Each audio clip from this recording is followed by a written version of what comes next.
She seems to move down and point to the hall. Down there. Take a left.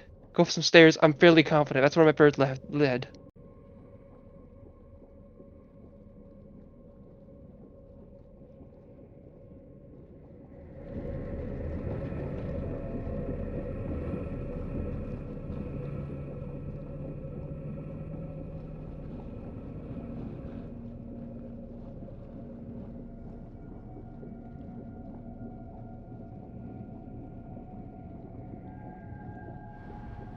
Okay.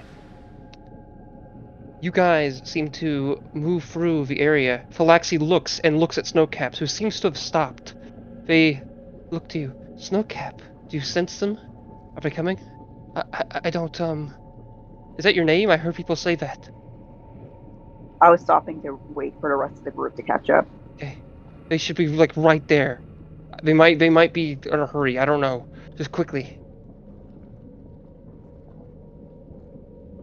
They rush after along Snowcap, seeing the party move forward. Meanwhile, Golier. Some grouping of individuals is approaching. You can hear them. You also know that thing you've been tracking. It's not far either, albeit in the opposite direction.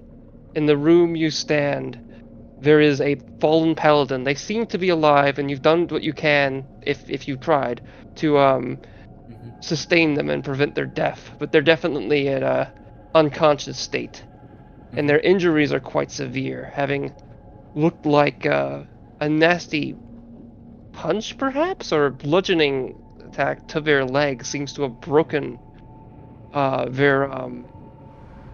some of their leg bones in such a way that looks quite disturbing, while also seems odd, well, not odd, but almost on theme due to the clear burn marks. Albeit, given this person seems to be a fire genasi, it must have been quite severe to cause that much damage, given their natural resistance to such things.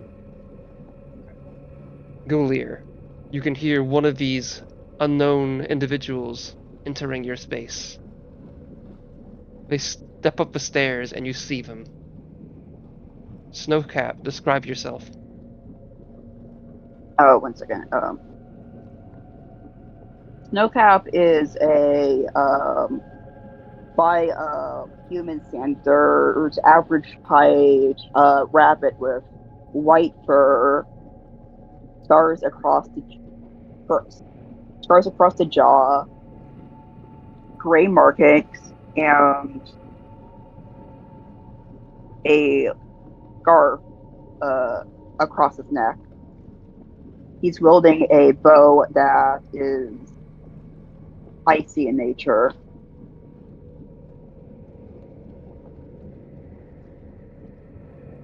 That it? Say something. Ian, am I allowed to say something? You are allowed to say something, yes. Okay, cool.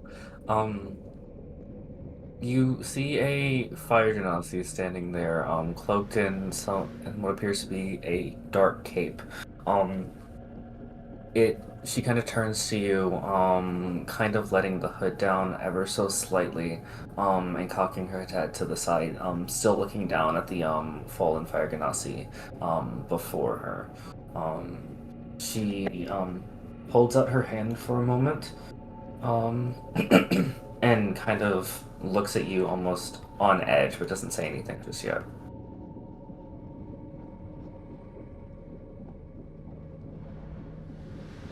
One thing I will add is they seem to be wearing, or actually, your quote-unquote cape. Are you wearing it, or how are you displaying it, if at all? I'm wearing it.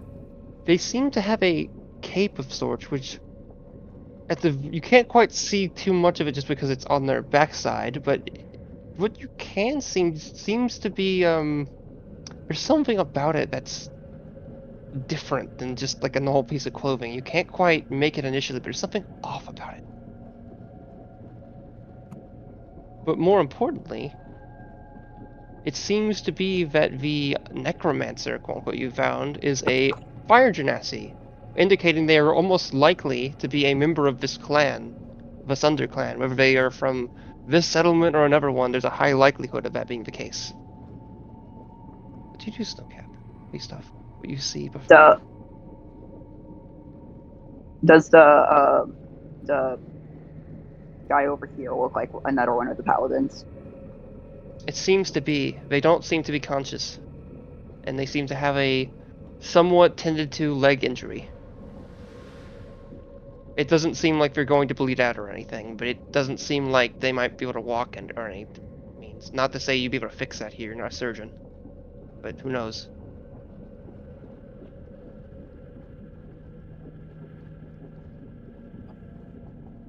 Hey, are you awake? Can you tell me what's...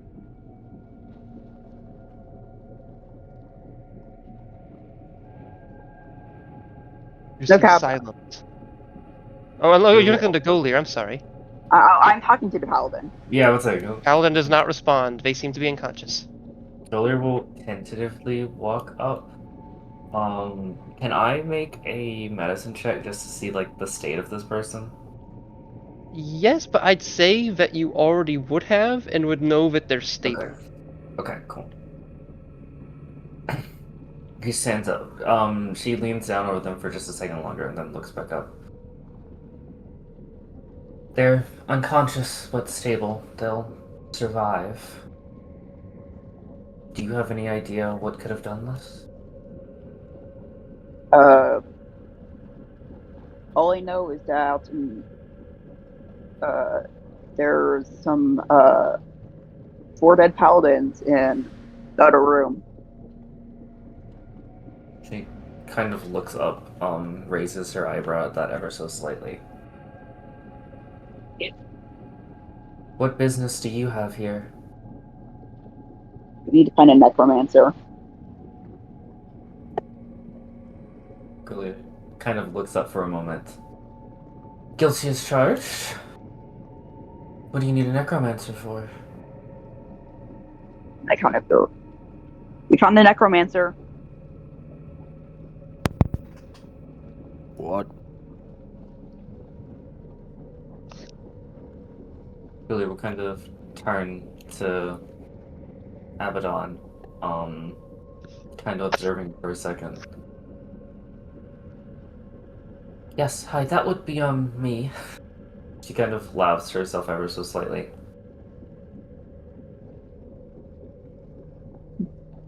Right, I would like to do an insight check, just to see if they're hostile. Better said, if it's... If I should go into combat. I have my sword at the ready. I'd say she'd do probably insight. willingly fail an insight check. Her demeanor is very relaxed. It's not very, like, tense or anything. She's very much so kind of just, like, standing there. She doesn't see you guys as a threat just yet. None of us got in here. Abaddon, what you would know is this person, based off their description, what you see is someone you've actually heard of before. You've never really put 2 and 2 together for various good reasons. But years ago, you did actually hear of, well, a grouping of fire genasi that had been in the clan who had particularly longer hair. That's the main detail, you would say. And at the very least, looking at this person, given their fiery hair, they're certainly a member of the clan. Whether from this settlement is unlikely, but you remember that claim being said towards some of the more island settlements farther out, into the sea of your clan. That perhaps could be where they're from, but that's hard to say. What you can say, though, is the fact that this is very much, well, what you see goes against heavily this assumption that you may have initially had for what this necromancer could be, despite, some of the things that Scar had been telling you more recently.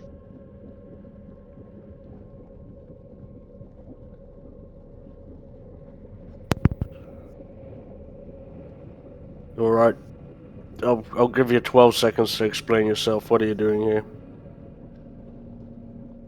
Dragon, trying to not die, or make sure other people die. She kind of laughs to herself at saying that she doesn't seem to be taking this as seriously as you'd expect her to.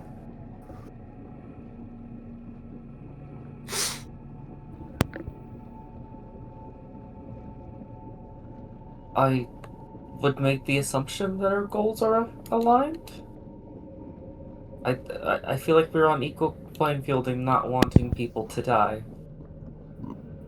My playing field is I want to keep my village safe.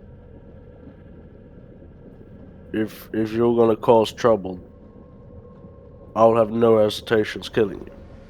I'll make that very clear. If you're not gonna cause trouble, maybe we can talk. What do you define as trouble? Doing anything that would actively harm me, my fellow companions, or Furies. Oh, okay, and she kind of shrugs her shoulders. Okay, not that kind of trouble, no. And she'll kind of take a few steps forward, and she'll like extend her hand to Abaddon. She's not very tall. She's maybe like 5'5", and she kind of strains to reach up her arm to the tall figure. That was Abaddon, right? That wasn't Nornos. That was Abaddon. I'm Okay. almost Quite- positive that Abaddon is 5'7". He's Really? 5'10". No. Okay. 5'10". I remember Abaddon being so much taller. Well, you No, were no, also no, it was- fairy last Abaddon time. was. I wasn't He's, very. I he's wasn't very. always been a I was short also very. Y'all just overcompensating. As this is said and done, Scar, who sees the scene and probably could have been more in the fray, but they had perhaps reasons to stay behind, seems to put their hand on Norris's shoulder. That's her. That's definitely her. She is the means at which we can end the threat. Not in a direct way, but she can put what needs to be put to rest. I know she has that ability, and that's why she was in prison. He gives a 10 That I can little say for wave. certain. In a whisper, they mostly say, I'd say.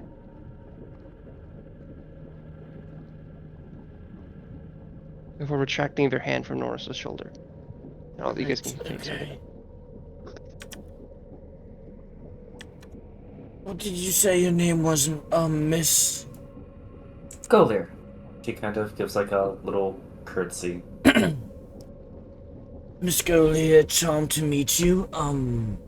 Seems you know Mr. Abaddon already, and you've met Mr. Snowcap. I myself am Mr. I don't know if this one has said that. I fudged my words. I myself am Nornalis Andrin, scholar and wizard of this group. You are a necromancer, and for some reason we require a necromancer, he says, casting a really confused look at Scar because he doesn't understand the context and what we need a necromancer functionally for.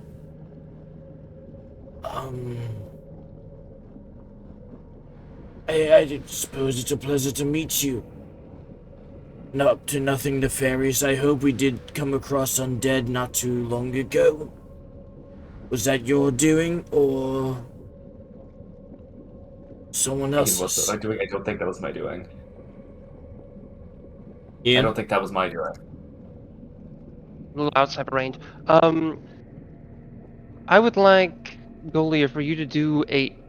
Actually, without even saying, I'll just say you know that it's clear talking to this person, but they're not... They seem not to be either aware of the space they're in, or more likely the extent of the threat, or even what the real threat is. They seem not to know about the Draugr. Oh, understood. Okay, cool. I was just making sure. I was like, that's not my doing, but like, okay, understood. She kind of nods. Not exactly my doing. My field of expertise, but not my doing. At least not any that would have been hostile to you. Alrighty. And what are your goals at the moment, Miss Golier? I'd like for the evil dragon to not burn everyone alive. Preferably. And beyond Maybe that?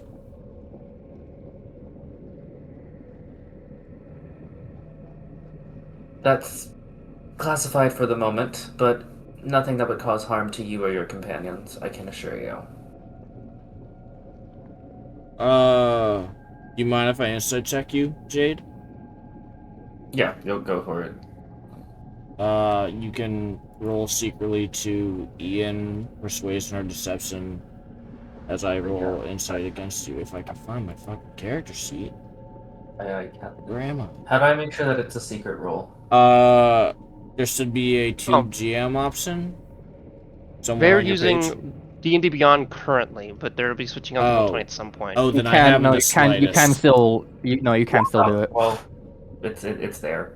I don't care for at the moment. This isn't like a concerningly secret Okay. roll. I'm playing a character that's very open. Yeah, Dre would be the one who would know that as well. Okay. Do I believe your words, I suppose, because I fear my persuasion check was an 8. yes, Would and you I like rolled me a to 10. give the answer, Golir, or do you want to go for it? You can. You feel like the dragon definitely is an issue, but they feel like there might be something more direct, because the dragon's not down here. They're down here. Why would they be down here? Okay. Other than... It's clear there's something. Right. Cool. Okay. Most of it makes sense, yes. For what reason are you down here then? Are you searching for something in particular to help battle the dragon? There's a separate threat that I'm attempting to deal with. I don't know. They Do you- do know. Oh, okay. Scar They do says, know that. standing up, like walking through. They're here to do something they were supposed to have done a while ago. But our old chieftain, they didn't agree. They didn't feel that was what needed to put to rest should be done. Perhaps in some ways they may have been right, given certain things, such as the eruption of our beloved mountain. But it's clear to me that they are here, whether they have purpose to or by happenstance, to make it so that that soul that was trapped within can be sent where it belongs, as in to relieve Sunder of their burden. Right, okay. Formless, roll a history check with advantage. Okay. Unless you feel like you would know exactly who Sunder is. 29. Okay, Sunder is the ancient warrior of the north of this clan. They were so significant, they changed the name of the clan to their name, and you don't even remember off the top of your head what is it even called prior to that. They are one of the strongest of those groups as of the people 1,000 years ago. They were quite significant in regard to a variety of things, one of which was the siege of certain settlements of the Lek clan, of which were very devastating. I will just if you guys can look at the map on your own, essentially what you guys would know historically is that the settlement of Glesia was sieged in a very barbaric manner by that person. They are liked, quite well by the Sunder clan for various reasons, and they're not they're a very complex figure. But what's important to say is they're two Varkferi with the Fire of Surtur and the Blade Surtaloki. Okay.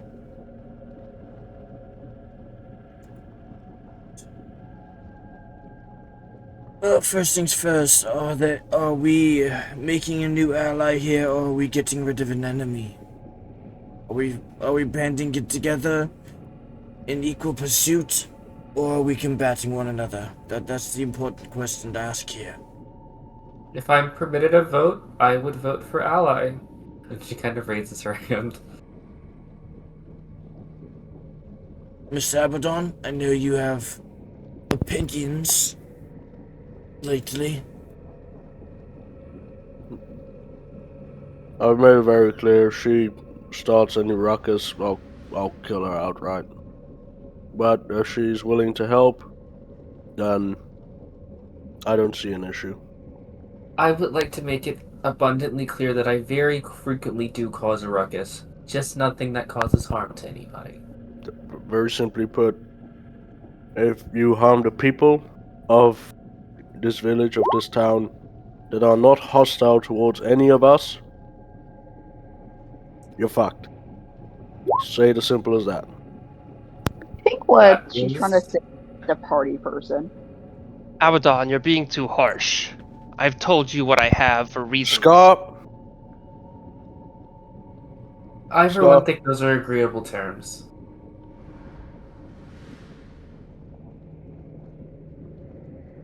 Legality has fallen here. It's clear that the choices of the past were ones I should not have withheld. But just it is important that you understand not to cling to them. Scott, I want this town to survive. That's all. If anybody stands in the way of that, I will kill them. That is all. I'm making myself abundantly clear. I'm being as blunt as I can. All I'm saying is that they are what I would consider to be an ally, despite circumstances. I understand it's controversial for me to say this, and I might even not even have the right to say that. But I've chosen to. It looks like we have an ally. Yep.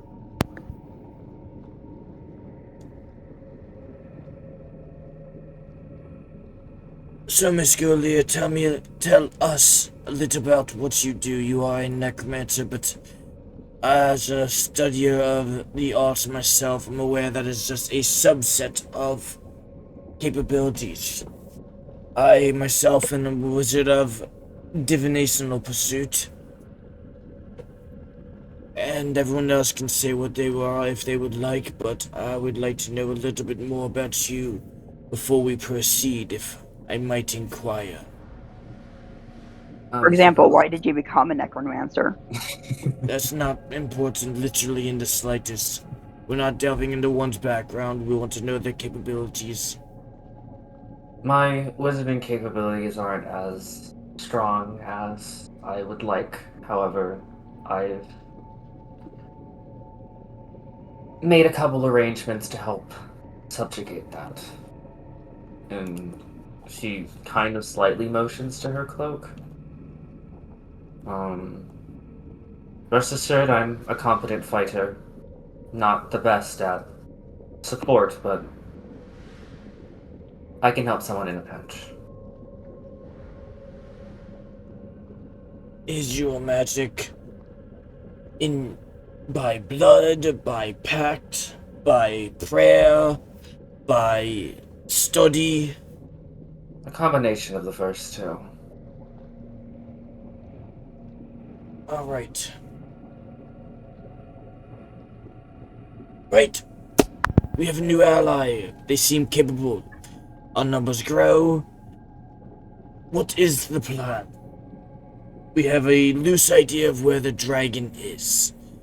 The longer we let rest, the more danger it risks. So, the wise thing to do is to formulate an idea, a trap, or a ambush, if it's even possible given the open landscape of this settlement, and vanquish this dragon, which is likely an old friend's soul that is now without the flame of Suta. And I'm not You particularly happy about misunderstand. that. Scar, A dragon's an issue, but the dragon is a means at which I don't even know what to say. Scar, the dragon's one God thing, damn but it, I don't Sunder is care. down here. Listen. Don't you recognize that? What do you want to do? Tell me plainly, what do you want to do? And I don't understand why you're talking to me like I'm a fucking idiot when I'm just saying, let's make a plan. Mind your mouth. I am twice your age. Do they always write you this That much? actually is true, but I guess you don't understand. You don't know, and it's my fault for not making it more clear. Yes. Terribly Sunder so. Is, I hate to say it, and I should. It feels wrong to even say such a thing, but they're a Draugr. If anything, they may likely literally have control of that dragon. I don't know, but they are the most. right. If anything, because this of that, is the information. most dangerous thing here by leagues. There's a reason why we've kept them asleep. Okay, what Someone the- has what woken them up, and they are the cause of everything here. Is that what you want to hear? Yes, That my no, my that's my terribly idol, what I the wanted literal to hear. like Yes, glory, that is the existence exactly of this what I plan? needed to hear. Yes, no, that is the information I've been so lacking. Thank you. Goodness gods above. So, the main goal now is to put to rest properly the embodiment of a drogified ancient warrior. How deep are they beneath this settlement is the follow-up question. Now that I have this information and I can make decisions related to it, that's brilliant. Thank you so much. I've been missing this readily necessary information. Oh my word. How deeper beneath the surface would Sunder be if they have not escaped the containment that they were placed in? Mr. Scar. They should be on this very floor. On this very floor. That is... Okay. That's horrible. Yes, that's very bad. Is, questions that aren't important ask. Okay. I will say, Are they buried with ceremonial arms?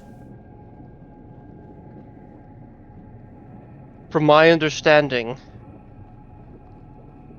no. Without weapons? Are they still a threat? Yes, they are even more Are they of a threat. magically capable? Or are they just physically adept in both life and death? That is what I'm uncertain of. Okay. I would say that due to Excellent. Fire Surtur, it's right to think so. Right, okay, we're making tremendous progress here. Okay. You Now, understand it might sound why sarcastic, but I'm being genuine. This fills me with joy right now. I am very happy. Okay, good. What's up? Okay. Alright, okay, yes. How... Is Scott, it- you said...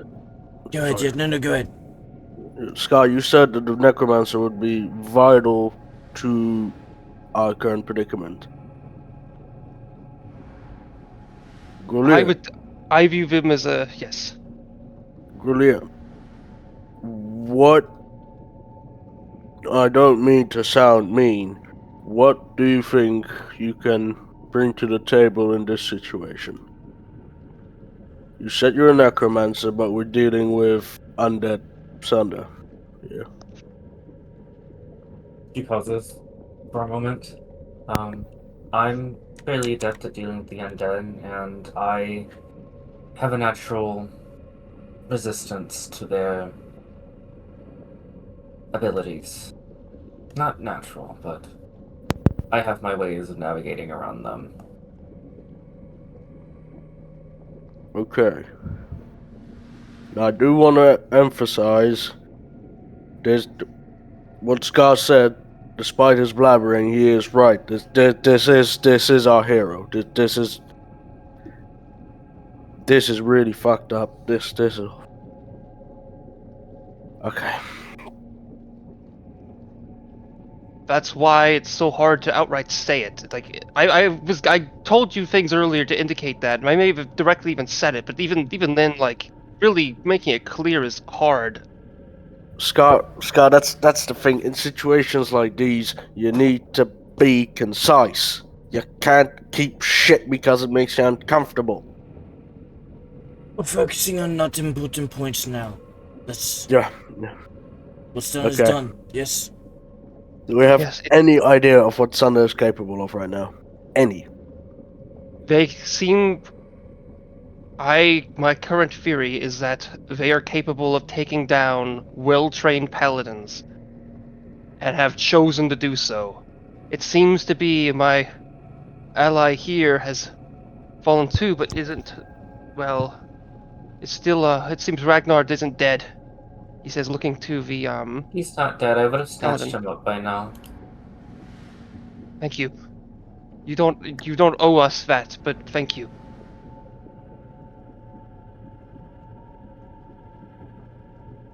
Right. So. I don't know what the plan is here.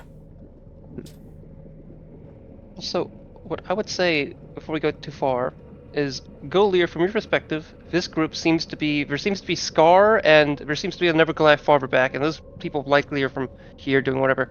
But this party of sorts seems to be made up of a person you've heard of. I think you probably would have reasonably heard of before, called Abaddon, who seems to be very different than what you remember hearing. They remember you hearing them as being a tiefling.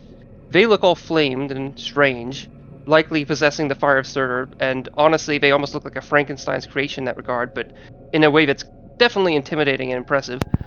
There is a Harengon with some facial injuries, and seems to be wielding some clearly magical weapons of sorts, possibly even Verkferi.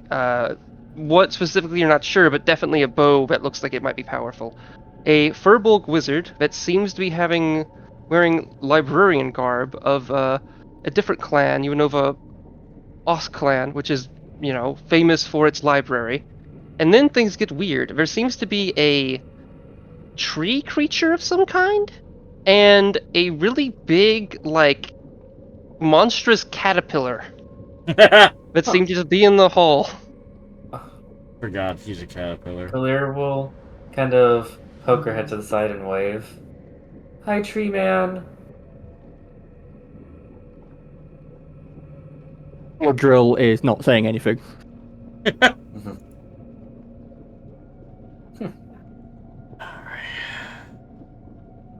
She shrugs her shoulders. They're not very talkative. They're new to the group as well. We'll have to forgive them. Yeah.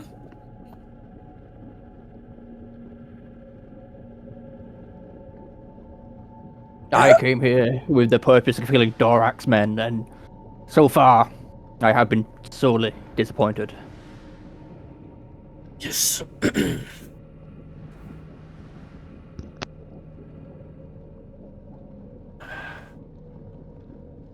Where would...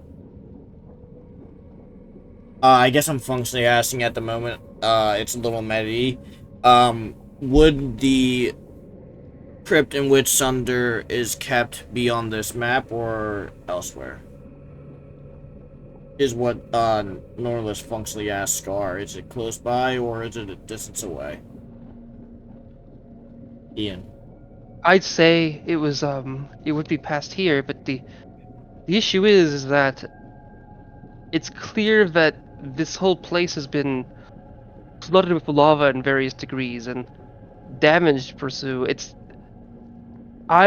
been a little while since I've been down here, well, not too long. From my memory, it should be down that hall, up past here, but the issue is if that was the case, then either Sunder must have walked directly past us at some point. It's hard to say if that's exactly where they are, but given we've explored most of the upper segments, it's not impossible that they're that way. The only other location I would say is when we entered, if we turned, immediately left, there's an upper section, albeit a little more cave-oriented part. It's possible they're over there, but that would be my two guesses. Alright. We don't know what they're capable of, but they're terribly dangerous. So there's no amount of preparing we can do because we don't know. How large are they?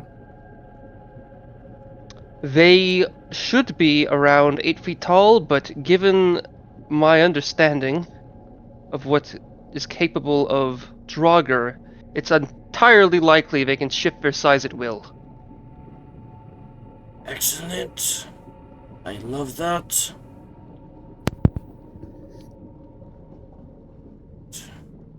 How are you all doing on resources? I have most of mine still. I've been frugal. Mm-hmm. I haven't been hit much either. Have more rocks as your drill picks up some rocks off the floor. I think I'm doing okay. I'm good for one more big battle. I just Trevor got Boo? here. Right. I I'm mean, assuming you Out say of that. character, I'm assuming Jebabu is the giant caterpillar Yes. right now. Yes. Okay, cool. It's not their normative Roast form. They're a druid. Cool. No, I it actually is a normative form. They're always like that. I The figured. mammoth is the odd one.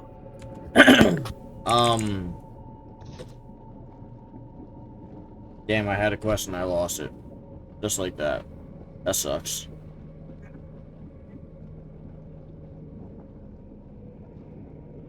Yeah, nope, completely gone. Don't know what I was gonna say.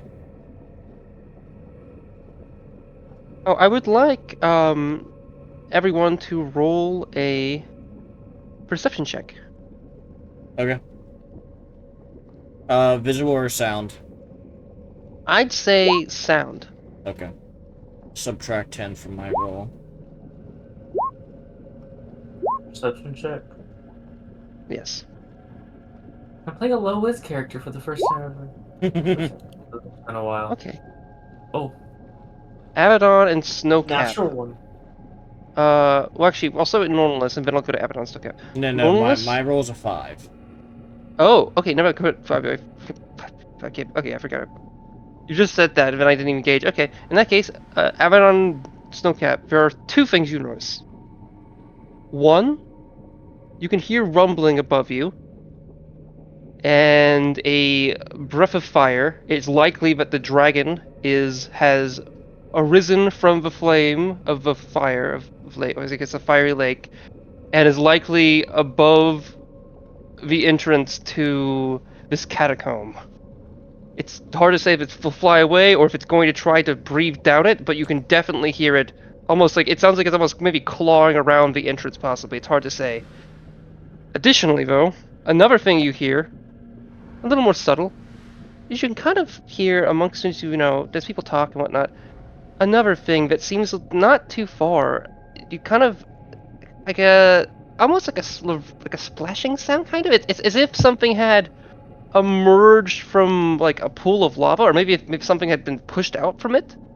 But you kind of can hear a sound that replicates something like that. Possibly even if it were even possible for someone to emerge from lava and possibly get onto some type of like surface. But it's it's an odd sound. It isn't too loud, but you both notice it, and it sounds like it's coming not far from the north, maybe around here, which is a bad sign. Additionally, I would say that this shouldn't be too much of a surprise for Abaddon and also Jebabu, as you both last session seem to sense something moving under the surface of the land, like within the magma and lava somehow.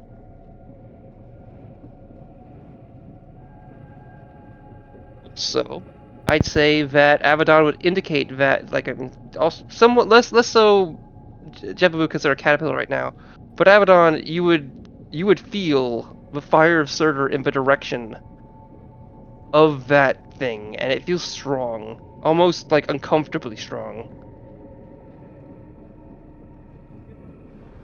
Oh, it's very close. It is uncomfortably close. Dragon's right above us. Hmm.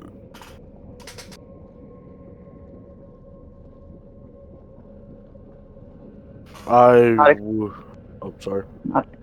Not a good sign that the dragon's right above us.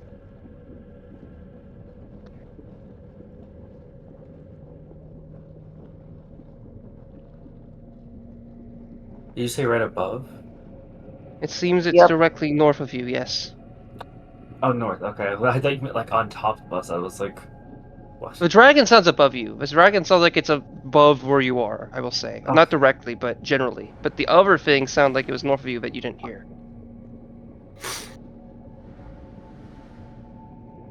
It sounds like we should go north. And she kind of stands up.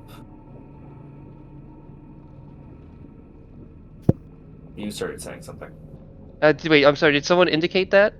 Just to confirm? I would have pointed it out. Okay, I was good. gonna say, I Because thought that would was be it. pointed out. Otherwise, you wouldn't have heard either thing, but yeah. Okay, I thought it was pointed out. My bad. No, I just want to confirm. Okay, everyone ready? She nods kind of happily. She seems a little too excited for this. I just want to inquire, what capabilities or facets is Miss Golia using that are pivotal in this battle against the ancient warrior? Do we need to assist them with something? What are they going to They be have... doing? I believe that they possess an item that should be able to... If it is defeated or partially defeated in some way, they should be able to send its soul where it belongs. Okay. I'm not sure if it should be something along the lines of that. That is the way we can put them to rest. My As job is to make Draugr sure it stays contains dead. souls, they are not soulless creatures like most undead. My job is to make sure that the dead thing stays dead. Alright. Site passages, make sure you are mindful of your space. Mr. Abaddon, if you would lead the way.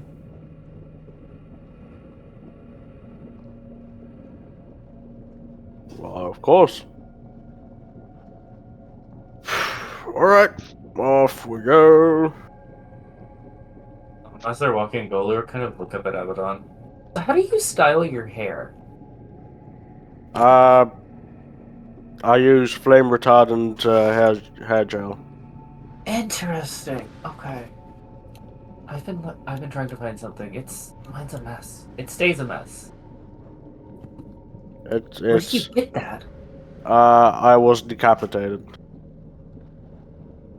I meant the gel, but oh. There's something. Hmm? There's something over there, and I point. Roll initiative. What Oh the my fuck? God. You Scared me see it like step forward. It literally looks at you. It just casually seems to have looked. It is the most, Okay. well, far more muscular than you would have thought. They still have hair upon their face, and their body is rugged and almost albino. Despite this, their eyes are not a fiery red, but, well, they are a fiery red, but not due to normative albinism, but due to its very essence.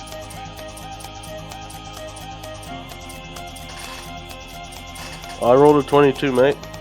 Why am I cursed with the number 14? Ian, But why did you roll twice, Abaddon? I've got advantage on initiative rolls. Okay. Yeah. Is that... Oh, let me see. We got a 22... I wanted to actually jump into combat. I want to make sure I actually have the correct things on here.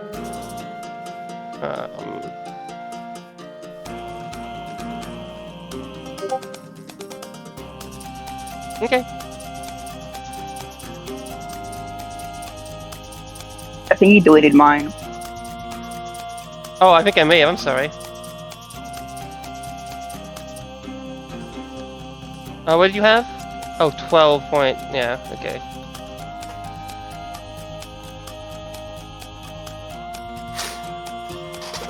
Those are not. Abaddon, go! What do you do in the face of such a threat that seems to have persuaded your initial reflexes?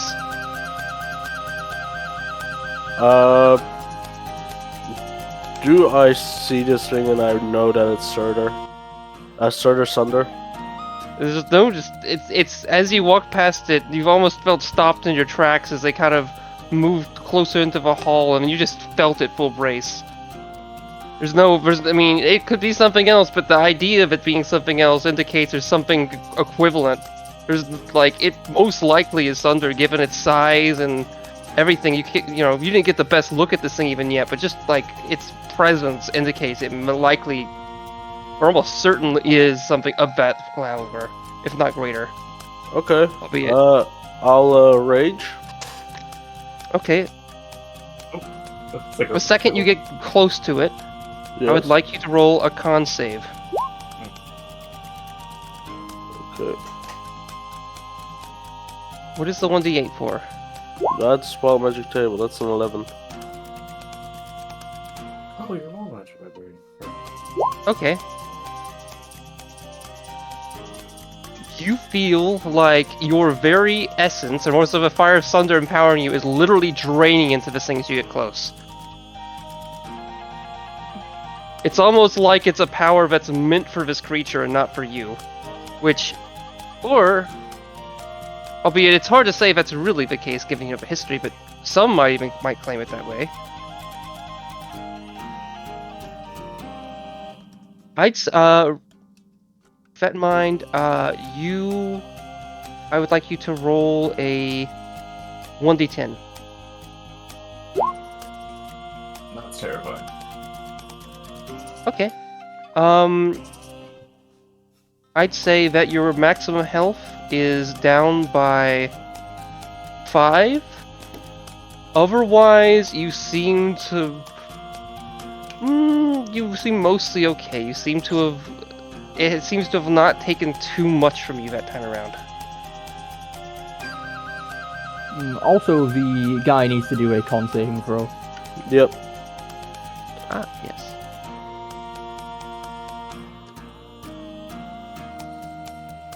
He just got unibeamed.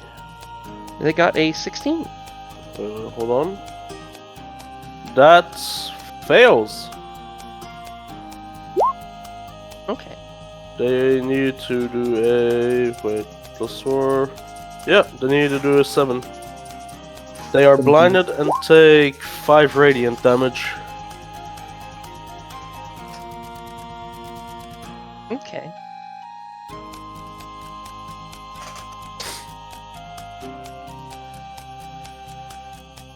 Right.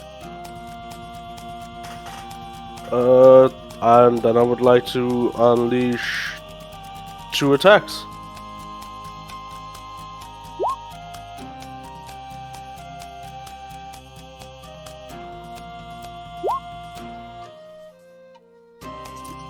Second attack.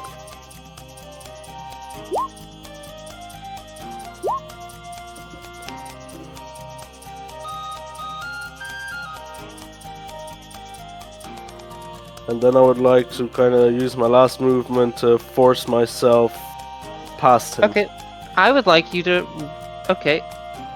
Or Your attacks. Why would there are? Did you roll them at advantage on purpose? yeah, he's blinded. They are neutral at this point, because otherwise you would have disadvantage with that weapon. I'm not going to tell you why. Okay. I'm not gonna tell you why it's scary. What does that mean? Then I'll just reckless attack. Gosh, you. I love that. Double advantage. No, that's not. It's still a flat can't roll. If you What? you had advantage from them being blinded already, and that got canceled out by whatever ability they possess over your weapon. You do not get a second advantage in order to gain yourself advantage back. Advantage is not cumulative. So that was a flat roll on both attacks, is what it is. Yeah. We're not playing Lancer. Nope. Okay, that's still a 29 and a 16. Did those hit, Ian? I'm assuming a 29 and a 60. A 29 will hit. Yes. You never know. A 16 will miss. Dang it. That's scary. Okay, no, we're 12 level, but that's scary. Wait, what? That 16 doesn't hit? Yeah, I know we're 12. I know we're 12 level, but that's still scary. Okay. So how much damage would that be? That would be 21. Okay. All right.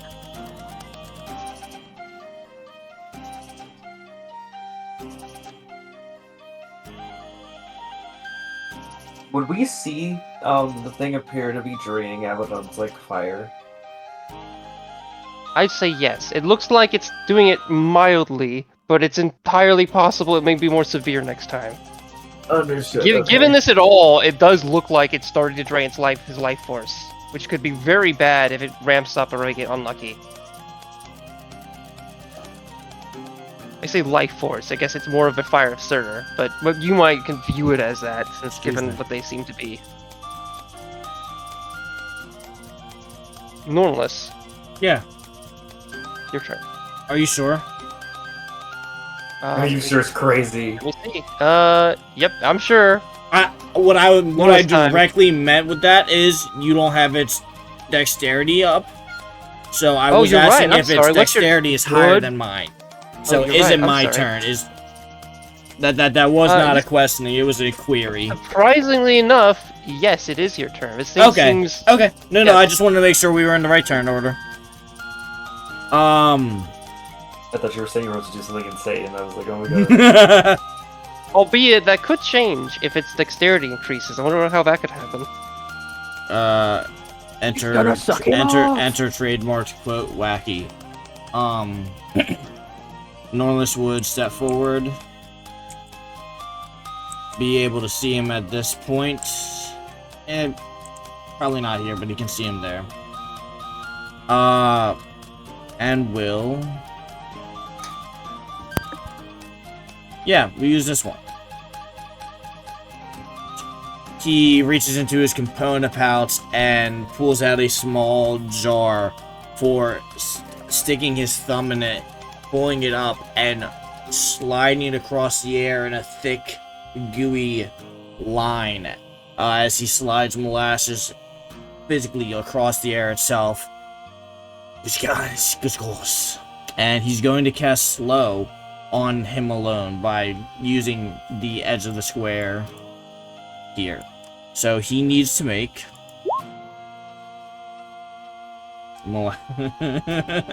yeah. He needs to make a wisdom saving throw, please. DC 20.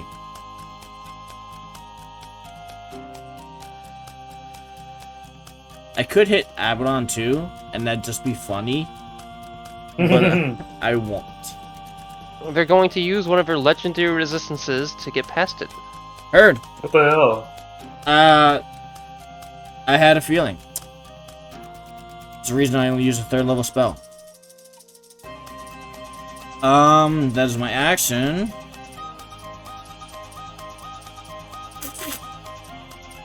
Can't do anything with my bonus action at the moment. Or I could, Nope. I won't. That's my turn. It is now their turn.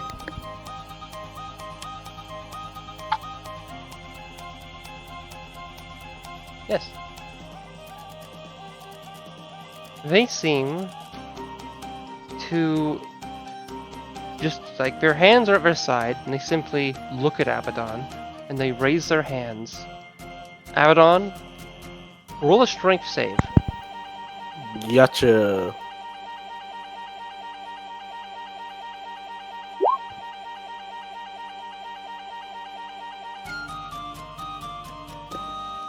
$28. Given you are alive due to the Fire Absurder, you have disadvantage on this, which is 23. You do succeed. But not by that much.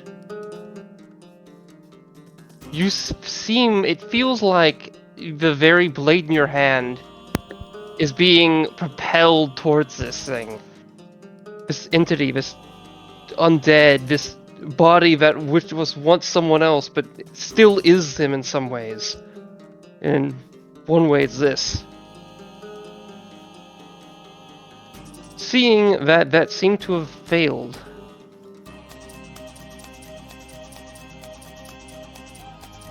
they simply push you, or attempt to. But their hands seem to...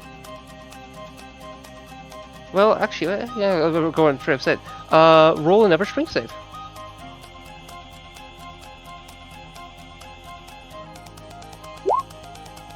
Okay. They seem to... They push you heavily, throwing you against Golier. Golier, roll a dexterity save to see if you can avoid being, pushed prone as well.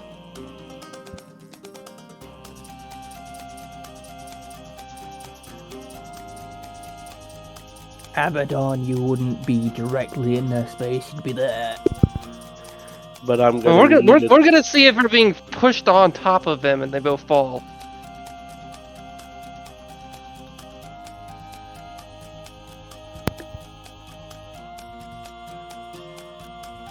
I'm waiting for the Golier here. Jade? It's a strength save. I was gonna say Dex. We could do Strength, but it would work. But I would be very happy with the dexterity saving throw. Okay. I would be very happy Okay. with it. I'd say what happens is Abaddon ends up being pushed into your space, and you manage to get out of the way. And Abaddon, like, instead of them being basically smashed and onto you, Abaddon, you're prone on the ground. It's a simple attack. It seems to have been used to you, but quite effectively. It simply stares at you. Yugdrill, your turn. I will use my sympathetic shield on Abaddon. He gains that much temporary health and a +1 to AC. Yay! That's my action. And then my bonus action is I'm going to cast Guardian of Nature, the Great Tree.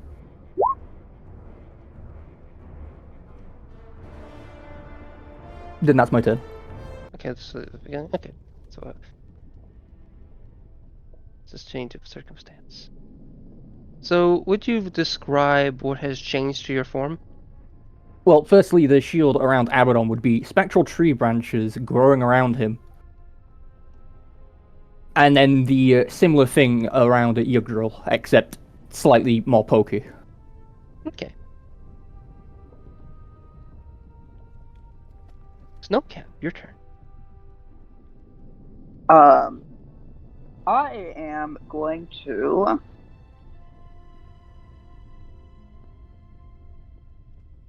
I'm just gonna go make my. I'm gonna go make my attack. Can you even see him properly? Yes, I can. I was about to say, assume you can. And I have a feat that allows me to ignore like Brayford's cover.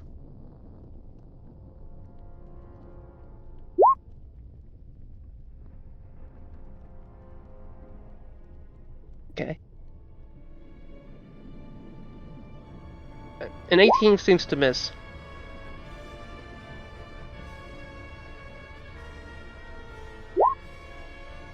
I mean, he blind anyway. 28. The other one's hit. Well, yeah, I guess he is blind. You do have advantage on them if you do not have the issue that Abaddon had. Wait. Okay, if I have advantage, that means I have to go about this differently. I have to go re-roll stuff.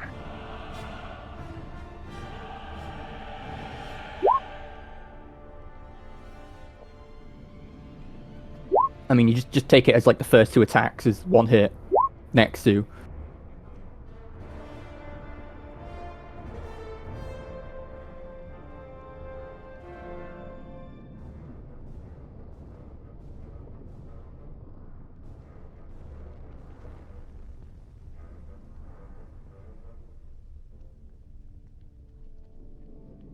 Okay, interesting. That's my We're turn. talking.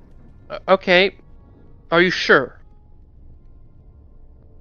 You don't want to. What do you mean? Sorry. Would you like to explain to me what is anything else happen than what you rolled? Is what I'm asking. Do you utilize your crits? Is what I'm asking you. Ooh, Because you have some abilities that relate to crits. yes.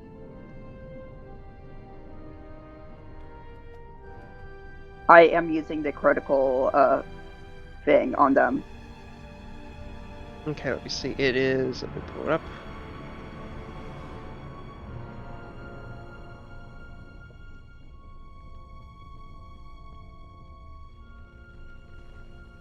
Okay, so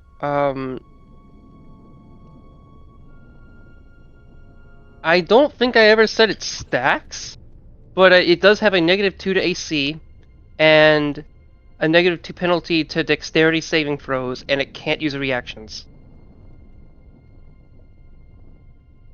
And it lasts for 1 minute. And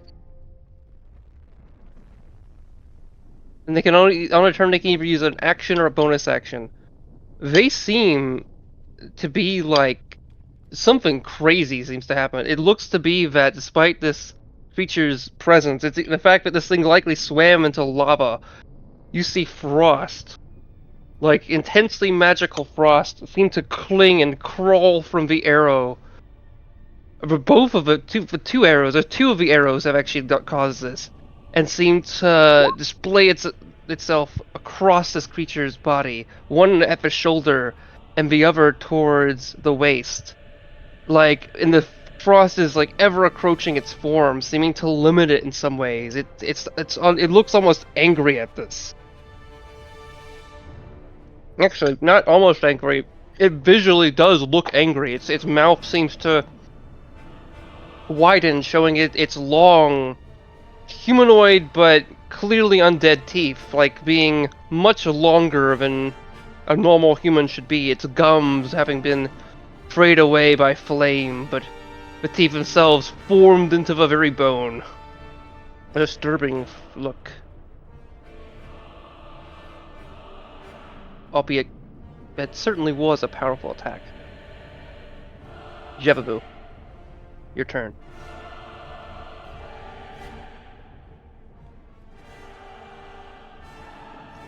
Alright. The caterpillar going to be creeping along the wall here. 2, 3, 4, 5.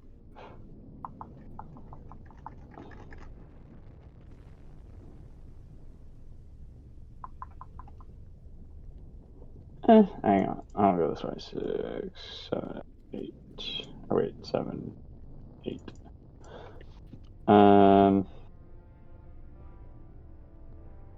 Oh, there it is. Okay.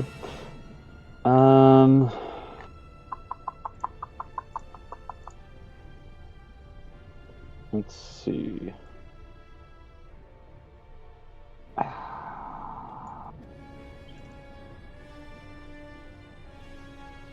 Okay, I'm gonna wild shape out of the caterpillar. Is that... Go looking for a surprise. Oh. Yeah, you have no clue what they are. Wanna make guesses? I have no idea.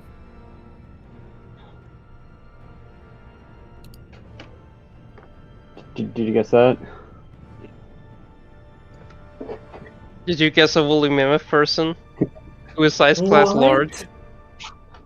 Hello? Yeah, so yeah, this... That's the unwild Oh. shape? That's just... Oh my gosh. That's why your profile... That's funny. So the woolly mammoth, or the woolly caterpillar, kind of hops off the wall and turns into the big woolly mammoth. Then using wild shape, it costs me my bonus action to shape out, but does that cost like my spell slot for the turn? I don't I don't believe think it so. counts as casting a spell. No, I don't think so because it's a Checking back, I don't believe so. No. feature. Yeah, it doesn't say anything about cat, so I'm pretty sure it's not a spell. So then we're going to what we got here.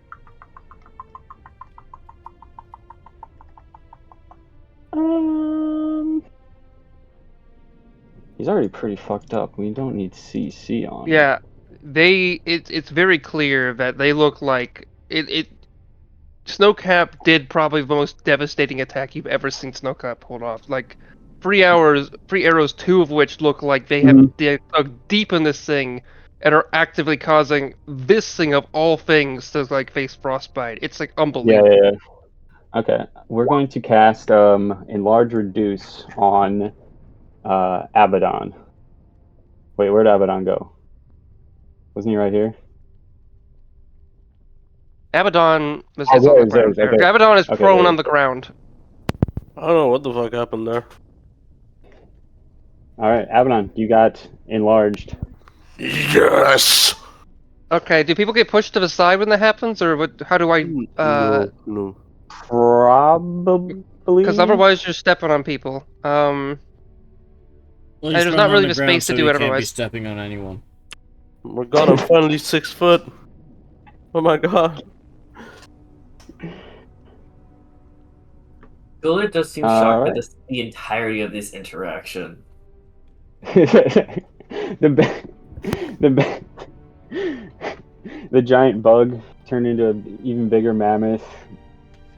Was this what I'd say Golia would be pushed to the side. That seems fair Yeah, to I'd me. say that like as Abaddon grows in size, she kind of like knocks her to the side.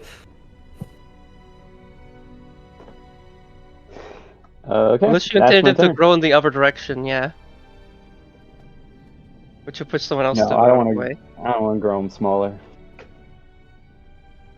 No, I mean if you wanted them to push Yugdrill and I guess there'd be Snowcap on the way, but yeah, okay. Yeah, that's my turn. Okay. Everyone just falls like dominoes.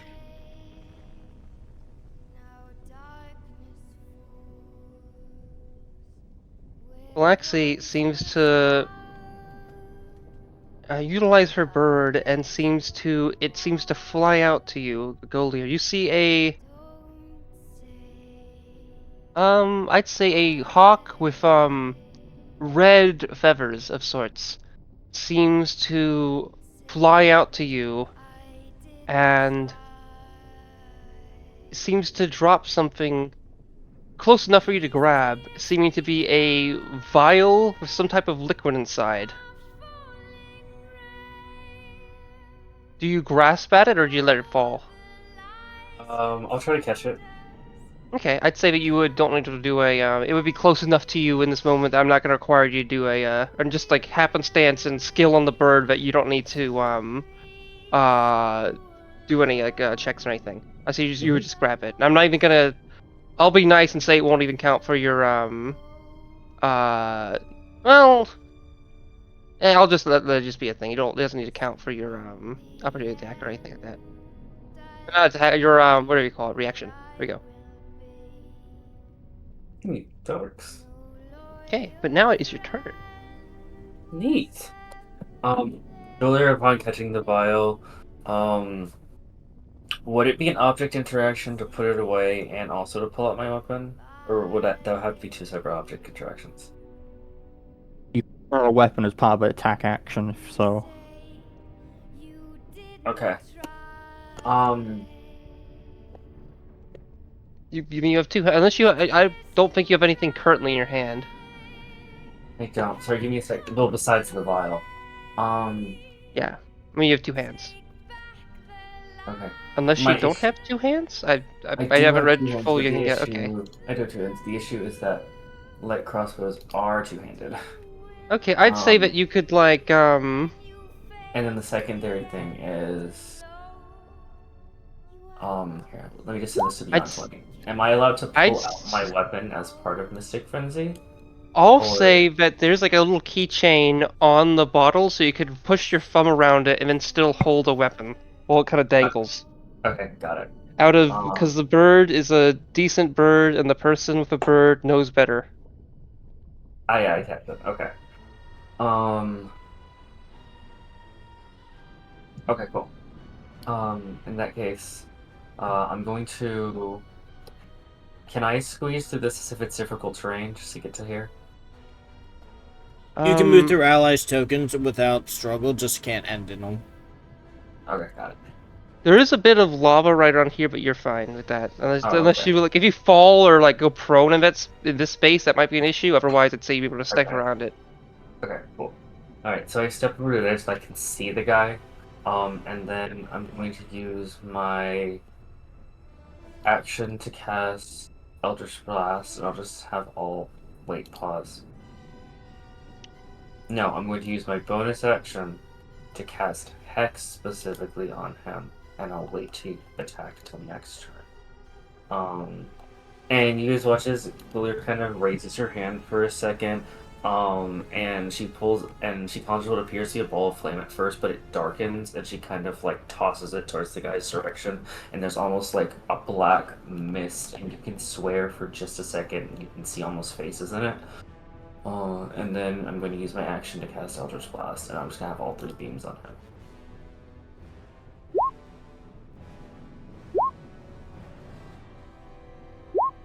Okay, so that is a 26, a 19, and a 28.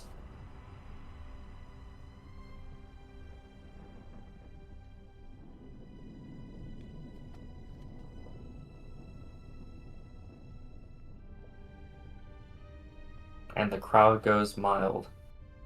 Ooh. Hooray! Ooh, those okay. Wild. Yeah, those seem to keep in mind this thing is blinded, so you do have advantage on all those attacks. Oh, I didn't. Do you want me to see if I get a natural 20 already? Yeah, let's see. Okay. I doubt it, but just in case. Yeah, no, not 20s.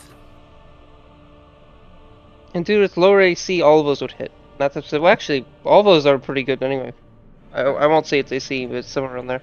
I won't. I'll keep it hidden for now. But yeah, both first the attack hit. Roll damage for each from. 2, 3, and then I need to roll my hex damage. I'll just do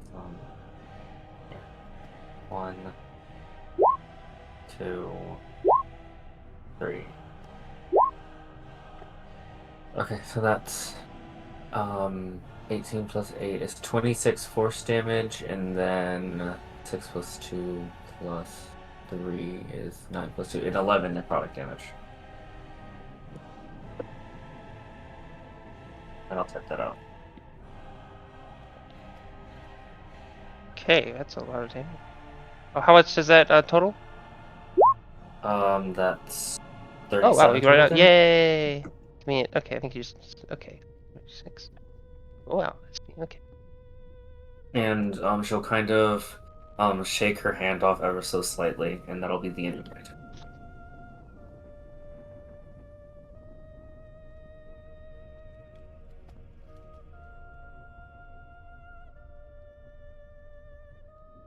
Okay, this thing's dangerous. It's tough.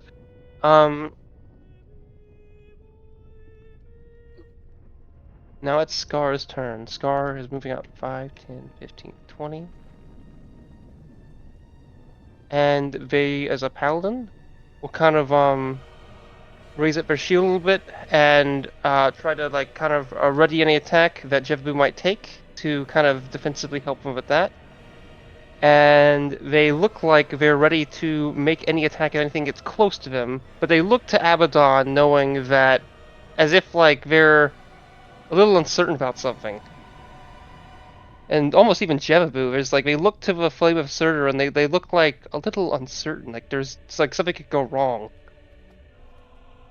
Abaddon, you are really big, but also prone along the ground. You've Yep. been enlarged, your limbs lengthened. What do you do? I get right the fuck up and attack this fucking piece of shit. Okay, you can't jump into walls, but Well, no, but I can, get up and thrust with about 8 feet of reach. Yeah, you're big enough you can't get into the little hallway this thing is currently in. Yeah, but he's in the hallway, and all I just have to do is put my sword forward, stab at him. Do you reach? I would assume that because I'm a lot bigger now, I could reach. Does that mechanically give you reach? I am unsure. I don't. I don't think so.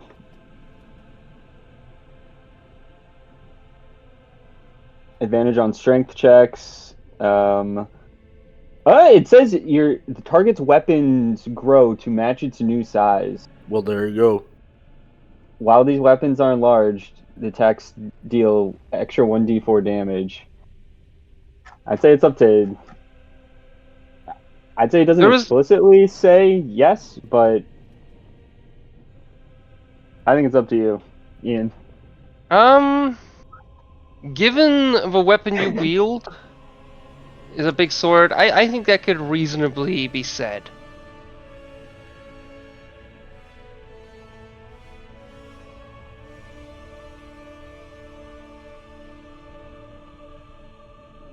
So I can do attacks? You can try, it might not be the best idea, but you can. Okay. You can attack him with... He needs to do a con save again.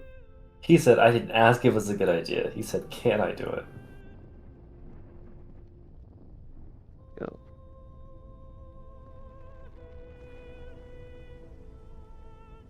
I got a 23. He succeeds. He does not take damage. And are they no longer blinded, I assume? I am not quite sure. I would assume, but I'll just read. Yeah, I believe that they're no longer blind, based on my understanding of it. I could be wrong, but that's my understanding of it. Yeah, it reads like it. Then I would do 2 reckless attacks against it. Okay.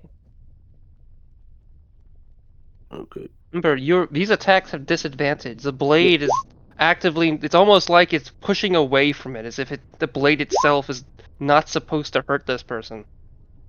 Or maybe the other way around. So a 14... 14 misses. Is that your one attack? Or are you doing more?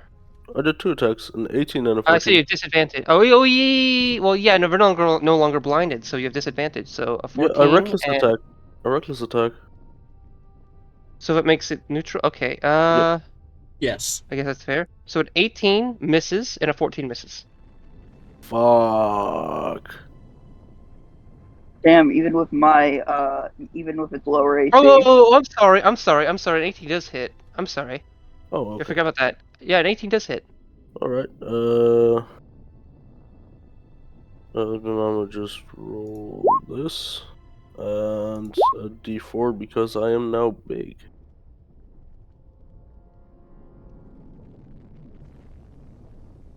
I'm surprised I never gave you something that just lets you do extra fire damage. I must have had something in there. No, I do have that. It's just You're I'm not pretty using sure. Yeah, pretty sure this thing is fire resistant. Or more than that, but yeah. I mean, as far as you know, maybe it might even heal by fire damage. You have no idea. Yeah. What I will say is one thing you remember, given this thing came out here, unless this goes a different way, and it's possible there might be lava past here, I'd say you'd hear it. You know there's something underneath here, and you also remember feeling this weird sensation when you were healed earlier, so there's a lot of uncertainty of what this thing could do, but it's almost possible this thing healed you earlier.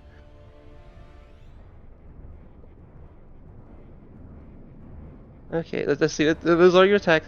You do manage to hit it. Is that your turn? I would kind of step to the side a little bit. Okay, can you do that? My question is, are you stomping on our rabbit friend?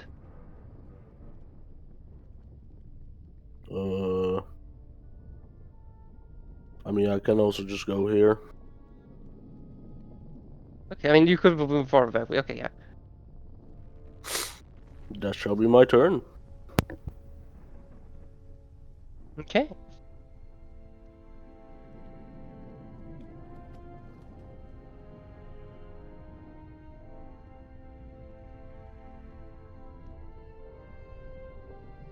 This thing looks like it's taking a lot of damage. Normalus, your turn. Normalus. But before... Oh, sorry, actually go. Your turn. No, go. Go. Okay, sure, I'll do it. Before, it's going to use its legendary action. Oh no. And anyone who's in possession of a fire sir, I'd like you to roll a con save. That's only 2 of us. As far as I'm aware. There's 2 people with that, yes. That is me, and Oh, there's 3 of us. am I included in that or no? Wait, is there something I forgot about? I don't know where. You I know you do mentioned not that- have a fire server. The Okay, fire cool. server is a special thing, yes. Okay, I Cool, was about to that's say, good. You that's can have fun. claiming here, but that doesn't make you have a fire server. Yippee, It's cool, possible thank for you. fire Jurassic, all that. Okay, I don't fully remember the names of everything. It's cool. It's cool. Okay. I don't expect you to know the names of a lot of shit that's from when you used to play. Honestly, like things have even changed a little bit. Okay, we got new initiative. Oh yeah, okay. We Yeah, when you have get rearrange initiative, so Jevaboo Mammoth is in the right Abaddon. spot. Roll a Jiva, you pass. Abaddon, roll 1d10. If you roll a 10 again, you're good. You'll just lose some help. Anything else is who knows what. A lot of fun shit. Okay, an 8. All right. Let me see. Let me see.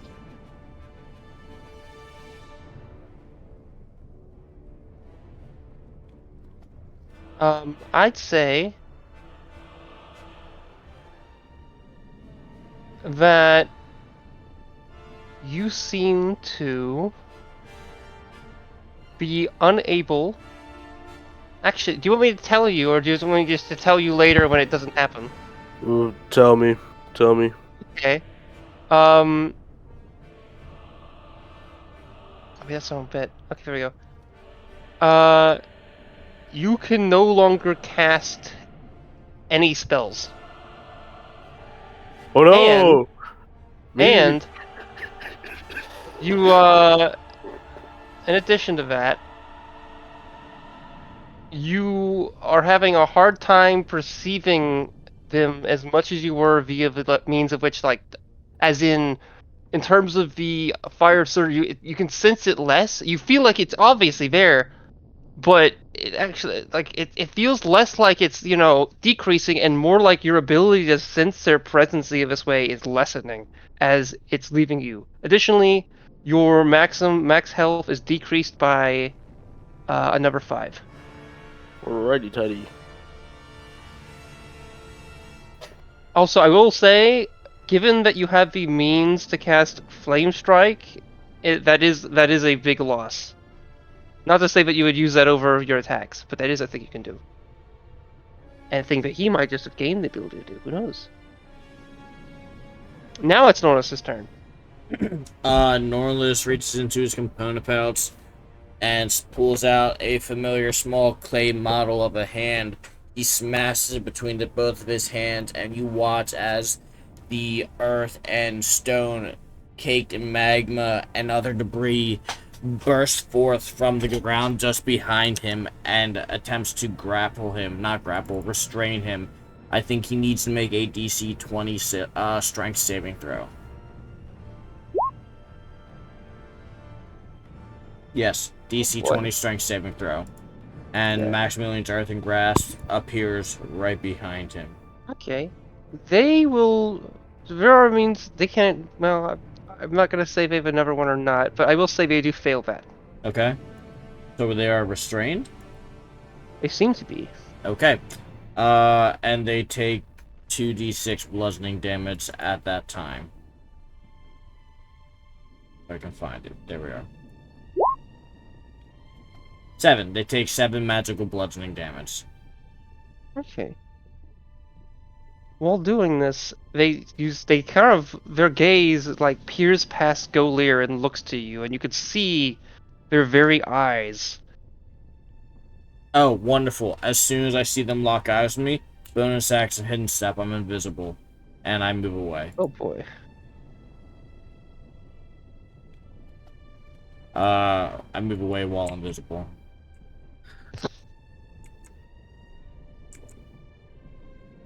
Nautilus, Roll a perception check. Is it visual or sound? Visual. Visual.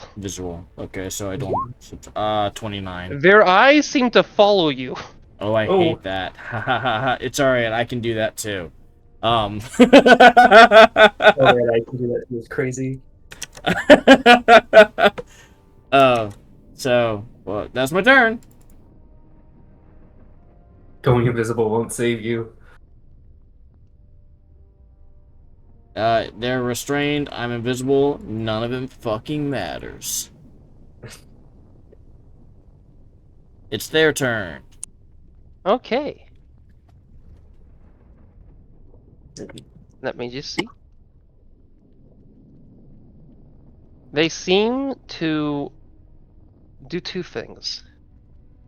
At the beginning of their turn, now that they have gained some stuff,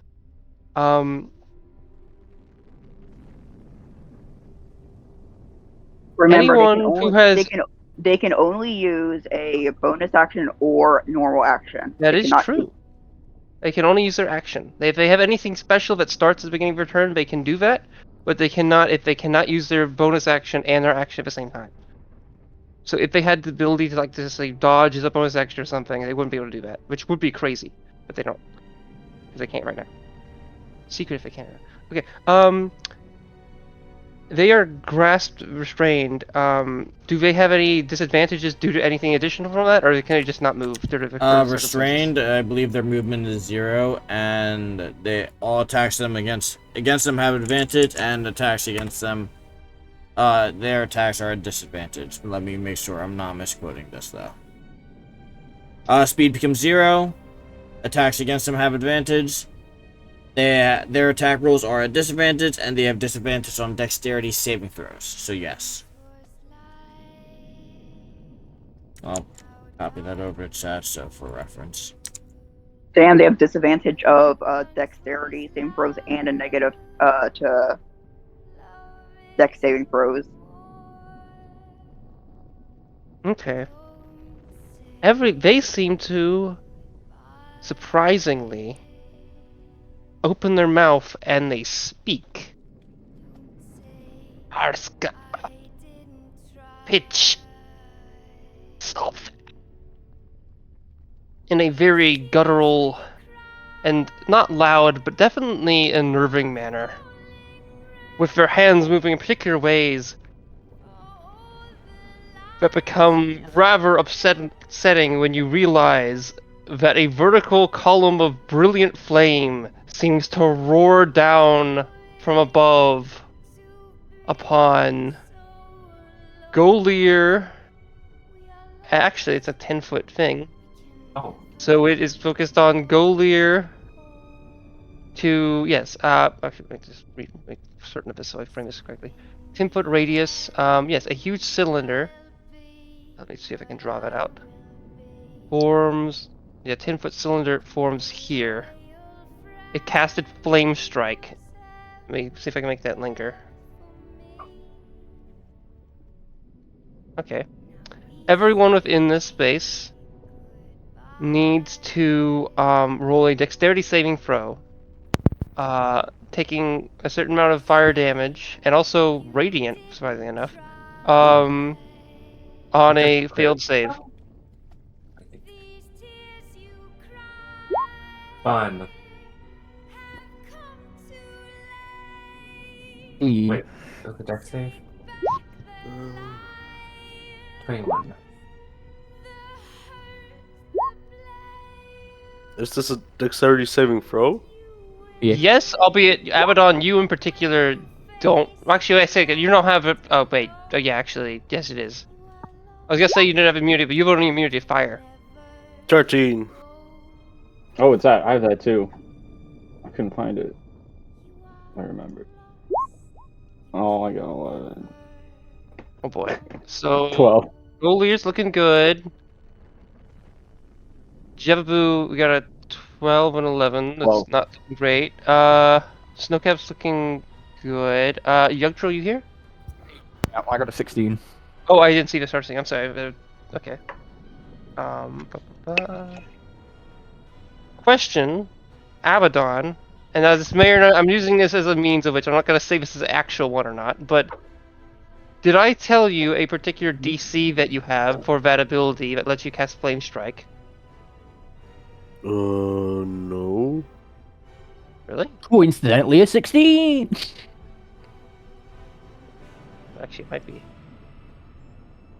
I might not be on your character sheet. I think you got it more recently. I think the DC might have even increased a bit over time. Let me just check.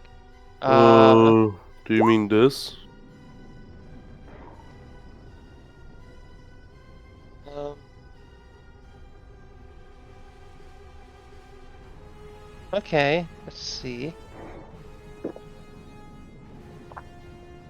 That's not what that is. I said the spell Flame Strike. Okay, let me see. I didn't know if it gave you a DC. Let me see if I wrote something along that. Well, I'll just stick with the circumstance. Okay. I guess that's fair. Okay. Jevabu, you fail. Snowcap, you succeed. Golir, you succeed. Abaddon, you fail. And Yugdrill, you just barely fail. Oh. DC 17 is the Flame Strike. Yes. You take 20. If you failed entirely, you take 26 fire damage. Obviously, I know some of you have fire resistance to flame for fire damage, and let me see the other one. Let me see. This is where we go? Does Jebabu have resistance to fire damage? And 17 Yes. radiant. Okay. And what if you passed? If you passed, you take half of that. Let me just see. Yeah. Okay. And keep in mind also, I think I'm confident Golir has resistance to fire damage for being a fire Yes. resist. And so I'm you gonna said use my reaction 26 to fire cast damage? Absorb Elements. Oh That's boy. peak. Nice. Did you say How much anything else? damage did you say? Yeah, Oh. was there anything else besides 26 fire damage? It was 26 fire damage and 17 radiant. Oh, okay. So 13 fire, which would be half again for me to 6. 26, 17. And then how much radiant damage was it? Okay, 17. 17. Half of Pick up 17. an item that gives me fucking immunity to cold, and we've not fought anything doing cold damage.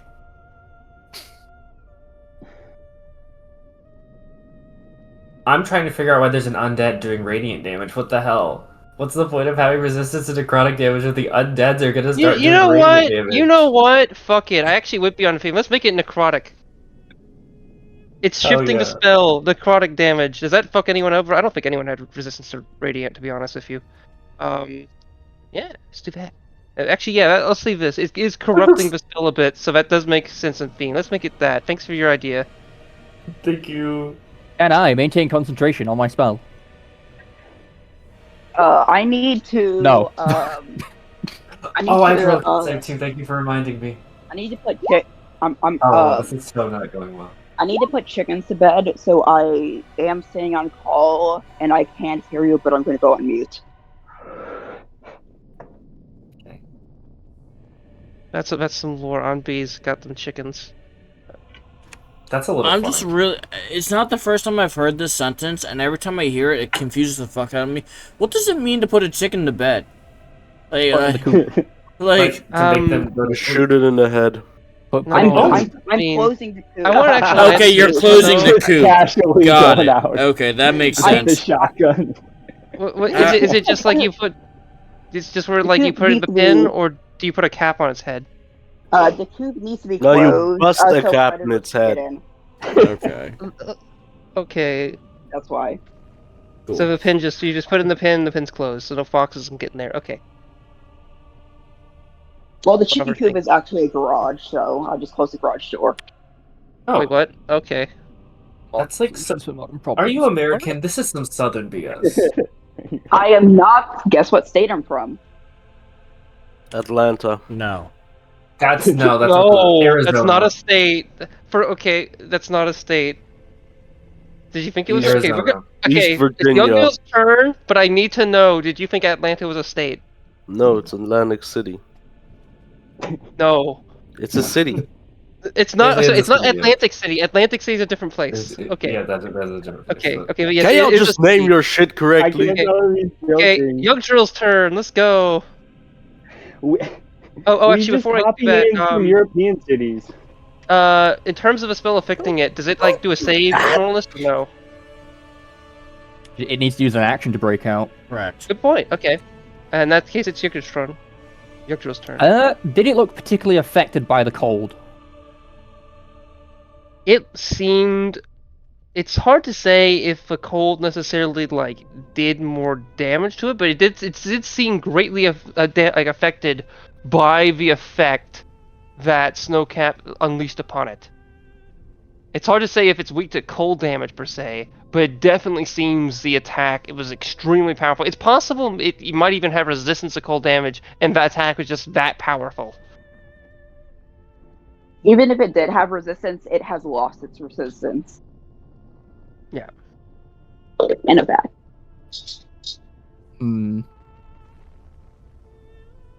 Yeah, I could do something stupid.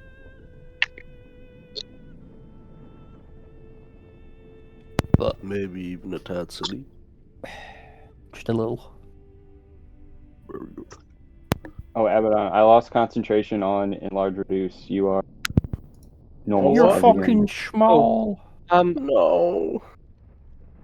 But, okay, yeah, I'll shift it. Oh, one last thing I want to mention, which I feel shitty about. I realized I meant to do this at the start of the session, but I kind of forgot in the context of things, and also didn't want to ruin the moment. Or actually, should have mentioned this even prior, but I don't want to give too many things. We do have a watch together for those that are unaware, which would mostly be Jade. Titus did put it in the chat a little earlier. Anyway, I'm gonna cast Investment of Stone. And we did have music on, still do. I cast Investment of Stone. I use my bonus action to cast Shillelagh, and then I move over to. Investiture of Stone? What does that do? I Would you now. describe what it is? It's a spell. I lose my tree things after getting hit by the fires of hell. Wait, let me just check something. We do allow that spell, right? Yeah. Okay, Yeah, we had but- some. Okay, good. I was gonna say, I is know that from we do because Elemental you Evil? gave me it. You gave me access Okay, to good. it. Okay, good. So yes, I lost my extra treeness after being hit by like the fires of hell. Now I'm extra stony. As the stones that are part of his body shift to be more in the outer parts, and I will actually display it in the thing. Then I use my bonus action to cast Shillelagh, and then end my turn. Yeah, if that's from Elemental Evil, I think I have a fine with Investiture as well. It's I don't know. Xanathar's. Okay, Xanathar. Okay, good. Well, it got released in Emerald Hero, and then released and that re-released in Good, Xanathar. good.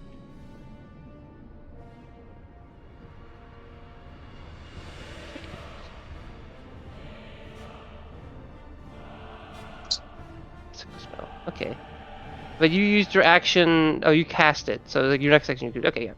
All right. Yeah, that's my action, and my bonus action was Shillelagh. Yeah, definitely your form is now stony. This is you got some cool spells. Okay. Snowcap, are you present, or would you like me to roll your turn? Yep, I'm here. I'm here. Okay, good. I can see it. And so it. I have advantage because it is grass. Because it what? Yep. Oh, because it's being grass. Okay, yeah, I guess that would make sense. Yes. You can see. Wait, can you? You said you can see Yep, it? I can. I can. Oh, just barely. Yeah, you're right. Well, wait, no. Do you have a line of sight though? Line of shot with it though? Yes. Yeah. Yes, I have the sharpshooter feat. I forgot to make my utter. Let me make my utter attack. Yeah, I There. guess. Well. Yeah, just barely. It's a little awkward, but you can definitely do it. Yeah. So, I mean, your character is kind of, using a very powerful bow and is proving their skill quite well. Also, Okay. I'm guessing that would be like 3/4 cover, and I can't do that. So because of the sharpshooter feat. Yeah, given the angling. I mean, you could just move a little closer, but that would be scary.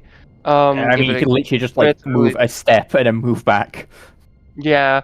But those do hit.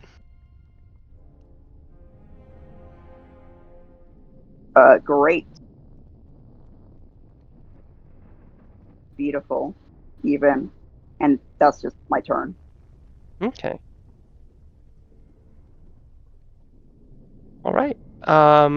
It's going to use a legendary action, one of its legendary actions, to attack Yugdrill. I mean, can he see me? I am through a wall. I'm sorry. Good point. Well, I think. actually, Oh, how I loud think do you think that- Yugdrill was? I think there's more pressing matters compared to the dude who's done nothing to him. Good point. I was gonna. Well, okay. Oh, we'll see. I'm Unless like, he has actually, like you know a, what? fucking, like, just hates trees for some reason. I was going to say it's gonna be on theme. It seems to punch through the wall and hit you for 22.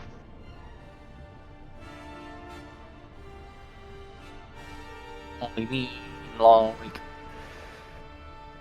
that does hit. Take 23 fire damage. And I'm sorry, that's ignore that. Sorry, let me get that correctly. That's wrong damage.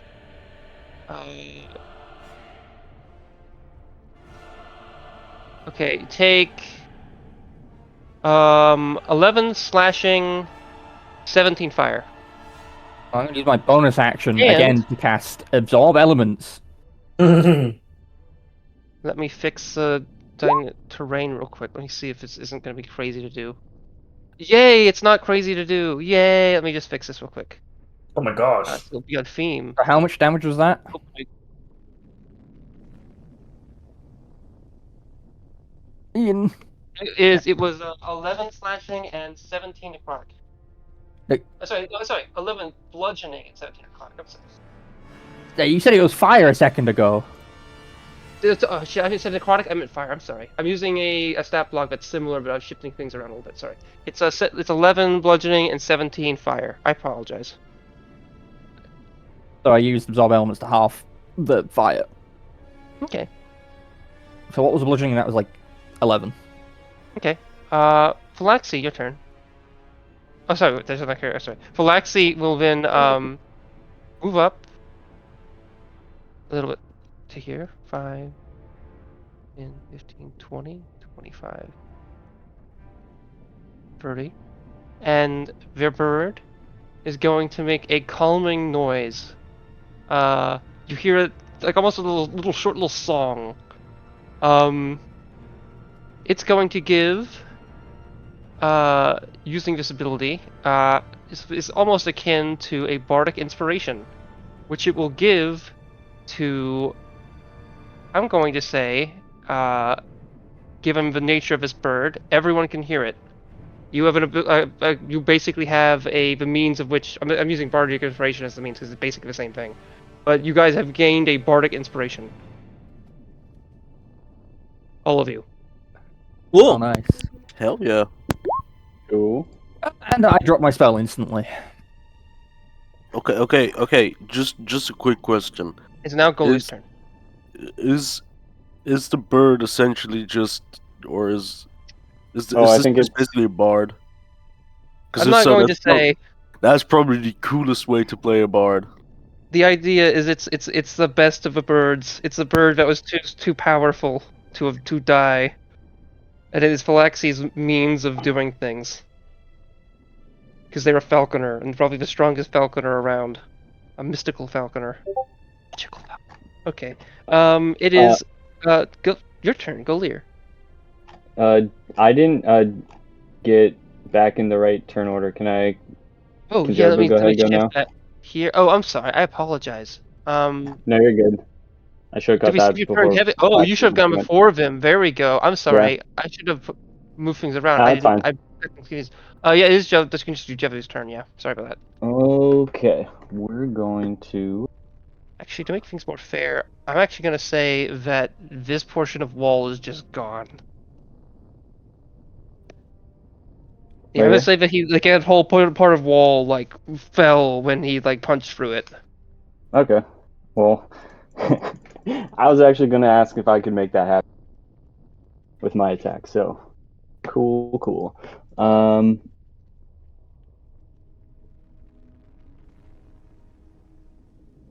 going to charge up here and take a couple swipes at him with his totem tusks.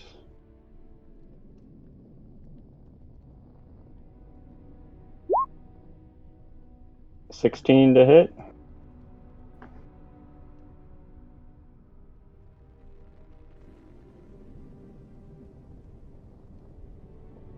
Yes. That given that misses. So it's just barely. It 16. still has the AC. I know. I'm with the. I know. I'm aware. Okay. That's why I said yeah. just barely. If it was one higher, it would hit, given the AC situation. Meaning, which I'll be open. So currently, its AC is 17, but that's due to the -2. Well, it's higher. Okay. Another totem. Ooh, natural 1. That looks like that is a lot of damage. Wow. That's a lot of damage. Yeah, because your tusks are strong. Yeah, but still, it is wacky. Okay, now we go to Golier. It's your turn. Yippee! Okay, how bad is this guy looking? They look like they've just sustained a lot of damage. Meta-wise, it's actually I think it only think I recorded the last thing. Bloodied. Which is the terminology They for like they half look health. extremely. Yeah, I'd say they're way more than half health. Yeah, they look very very damaged. It looks like the fire within them is still strong. It's hard to say. They might even have been healed from some of the flame that zoomed into them, but they definitely look like they've taken a lot of damage. Heavy beating. A really powerful attack could kill them, maybe, but it's hard to say if that would really do the trick. Okay.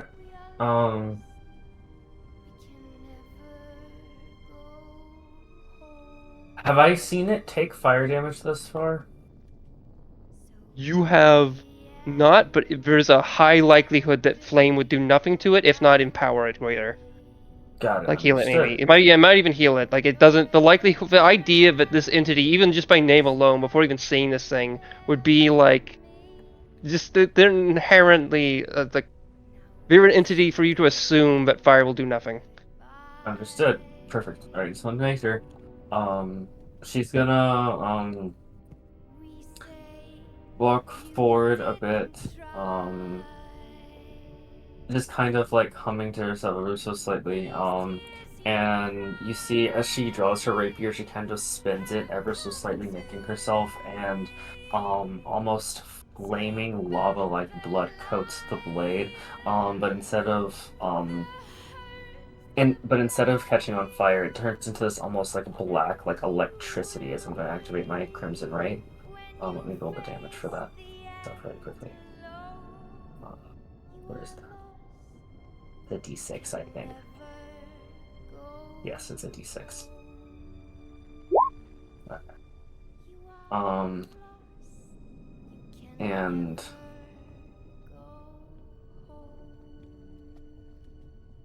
oh, my Crimson Ray does necrotic damage to me. That's so nice. I'm pretty sure like the wording says you can't like reduce it in any way. Oh, okay. Really? That's very saddening. That's sucky. Okay, well, I take 4 points of damage then.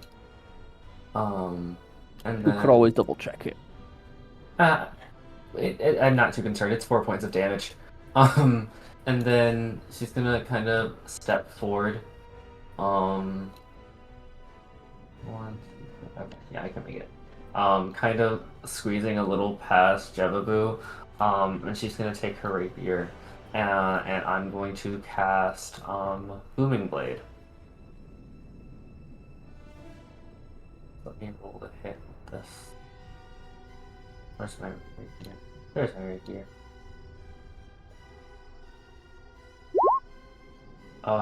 Does a 27 hit? It does. Cool. So that's 11 points of piercing damage plus 8 thunder damage. Right. Just Yeah, to but- confirm, because I think I may have misunderstood. What did Blood Maledict do? It adds a d6 of lightning damage to all of my weapon attacks. All right. Which I'm about to roll.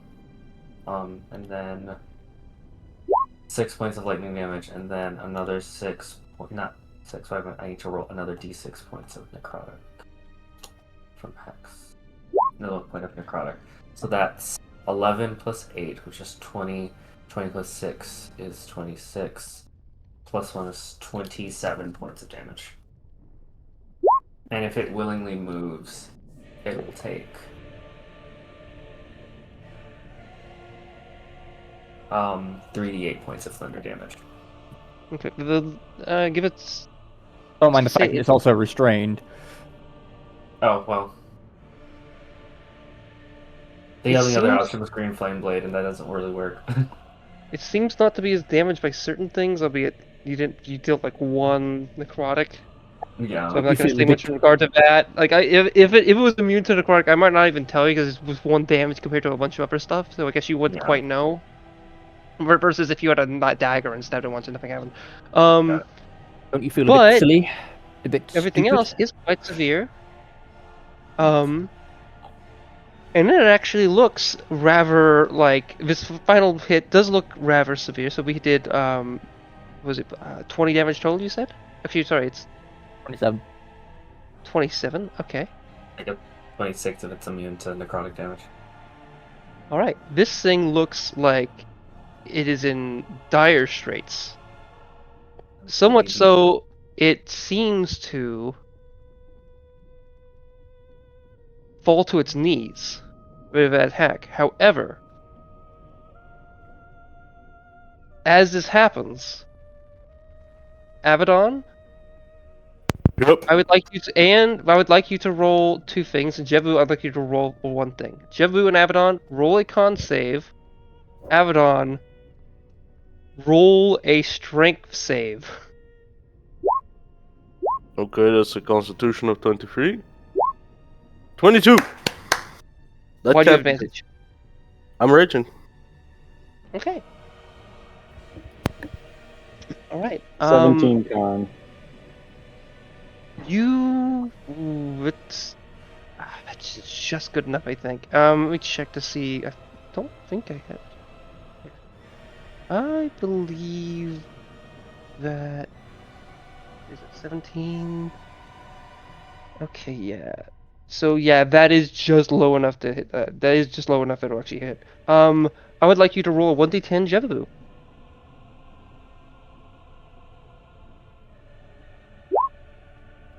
Okay.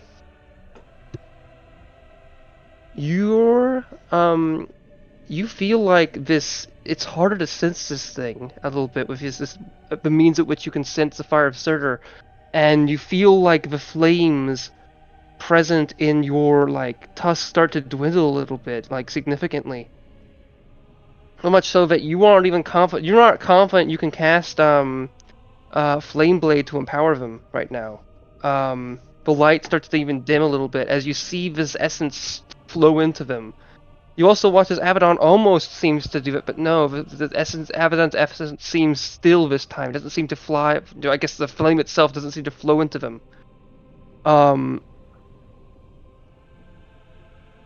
And it almost looks like in this moment of weakness, it's trying to get anything it can. So even the Abaddon's very blade seems to kind of look like it's trying to float into the direction, but Abaddon holds still.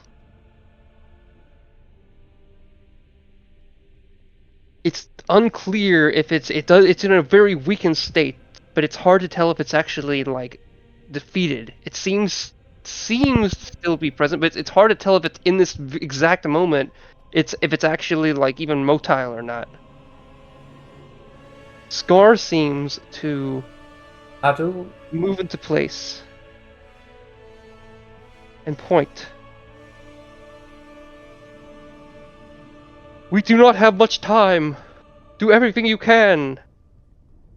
Once Golir has the chance, they may be able to put it out of its misery, but we have to do everything we can. Hit it with all you have. And seems to press using lay on hands, heal Jebabu for 16.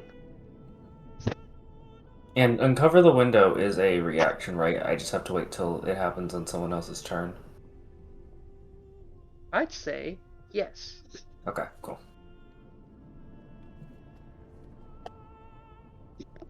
Abaddon. Ian, can I very quickly drag you to Hidden Secrets? Absolutely.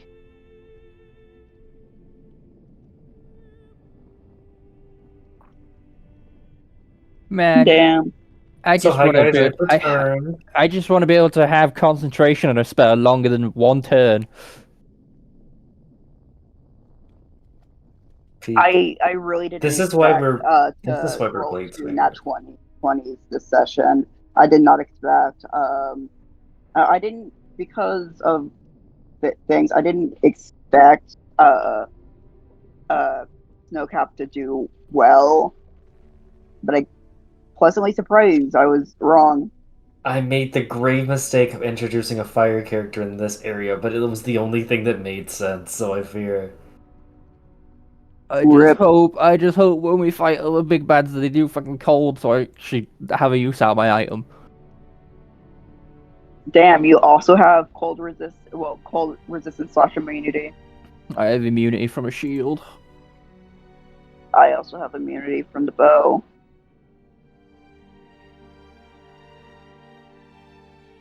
You don't need immunity if you just don't get hit. I would do, but people keep hitting above my 20 AC. I'm so concerned because when I'm not blade Five singing, prayers. my AC is only 17. Everyone, 5 prayers for drill. Guys, I might be cooked going into the next thing. No, that'd be sad. If it has resistance to fire, I'm like low-key like I have other options. I have many other options. I cast concentration spell. I get hit. I lose Concentration, concentration. 64. No repeats. This No, is why we become blade singers, so that when we're blade singing, we get advantage on our concentration checks. You just pick up Wait, fucking. We get a +5. We get a +5 to our concentration checks. Not advantage. Nah. Can't wait to pick up Bazillion's con just to have proficiency in con saves. That's also good. That might be what I do next. Then I get annoyed when I see a 19 instead of a nice even 20 or 18.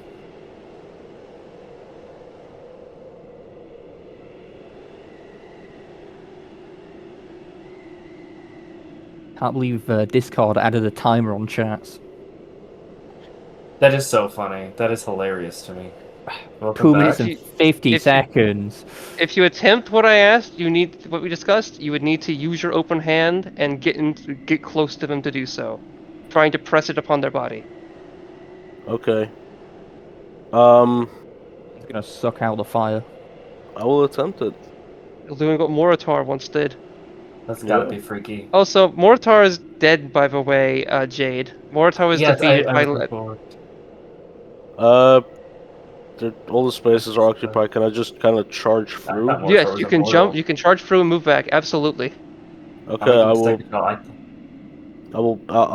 I'll move over to Golia right now. I'm sorry, bro. Okay.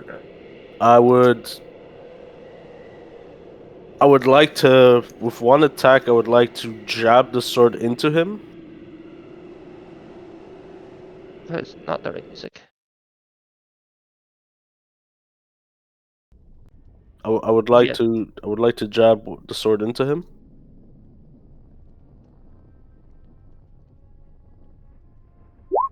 Go for it. Okay, that hits. All right.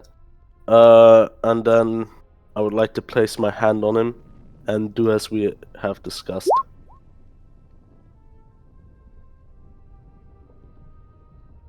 As you do that, the blade seems to go in easy. Like it's almost like it's given every time prior to this you've had disadvantage. This time you don't, which could be a good thing on your side or could be concerning. Perhaps there's circumstance to this. How many? I told you a number, but you can add to that number if you'd like. I would like to up it by 5. Okay. I need you to roll a 1d100. I see his 5 and I raise him 10. Flat 60. Okay. I will steal all his thunder. I'd also like you to roll a con save. At advantage. Yes. 27. Okay. I will need this thing to roll. Are you ready to aura farm, Okay. Abaddon? Yep. Demon Aura Farmer. It is. You see. It looks like it is actively accepting this, but trying to pull in your very essence of a fire starter from you through the blade. But you're not having it, and you have your own intentions. Well, right next to you, Golier, you see Abaddon's heat is intensifying. So much so, it's like you can deal with it given you're a fire genasi, but you feel like if you weren't, if you're human, you feel like your skin would probably become pinkish or a different shade or some you feel like it would give you a sunburn, even if not worse than it, just being this close to them with what's happening, as quite literally the essence within this creature seems to be pulled into Abaddon despite fighting it. Abaddon, do you wish to absorb it fully or release it in some manner? Or a combination? I would like to give some to Jeffabu. And I would like to give some to Yggdrasil. Okay. I Given accept. that Yggdrasil is made of wood, it is likely there might give a little bit of flame to it, but also it could be disastrous. But I will let them Yggdrasil roll a 1d10. If I anything can't wait to fire roll. related, if anything fire related happens to Yggdrasil, I'm gonna use my bonus action to cast Absorb Elements on him. Okay. Bonus action, I mean reaction. A reaction, sorry. Yggdrasil, you Yggdrasil is Feel- canonically used to absorbing stuff. yes, you can absorb it well, but also the means of which you exist was a combination of things in terms, or more so people, but I won't get into that yet. You have a means of. It's a hidden fact. I won't go into that yet, but you have some history with certain things. Not it's to say it's whether it was this particular is I won't go into, but there are means to which considerations were made.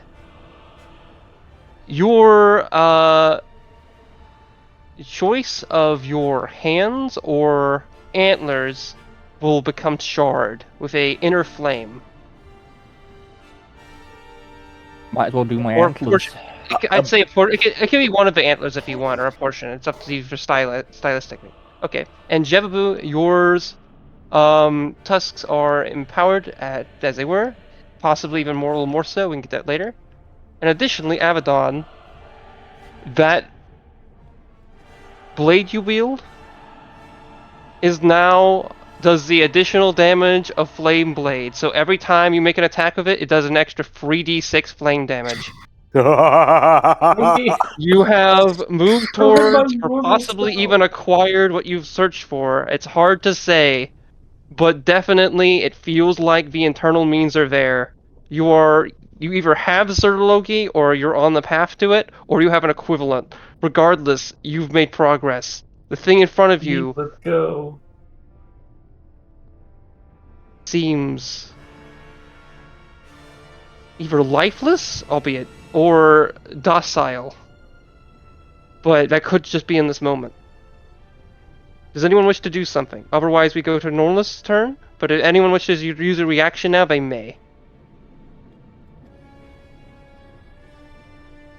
Since one of you did Both of ask. those things seem to dying. It doesn't seem anything bad happened. Seems like you wanted it to happen. Now I know what's going on. We're good.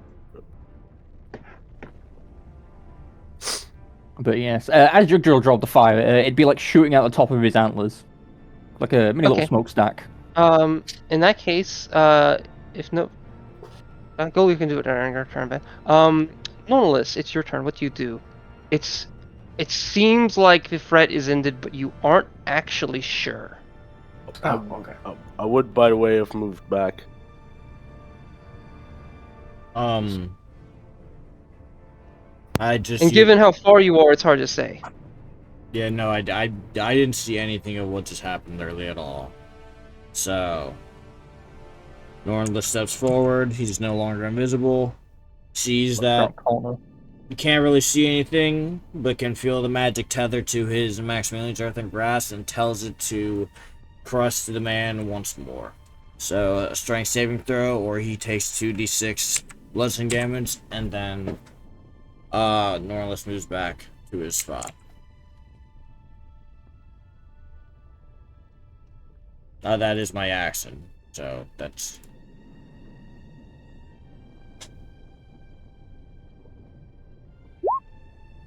Yeah, that's my turn.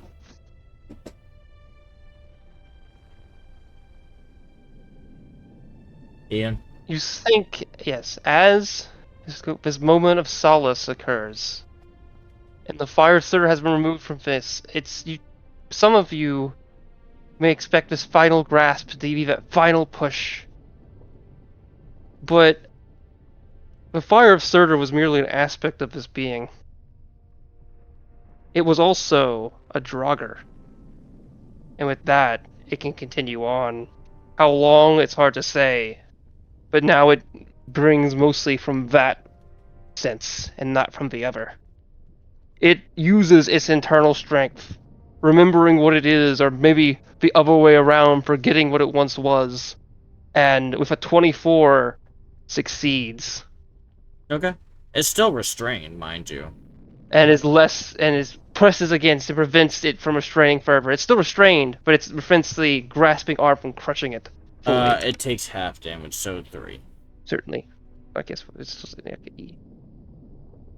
This is in a great state of injury, though. Mm-hmm.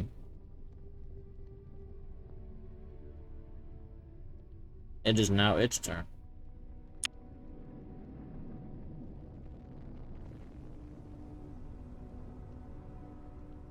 It looks uneven and dulled, but it has that energy still.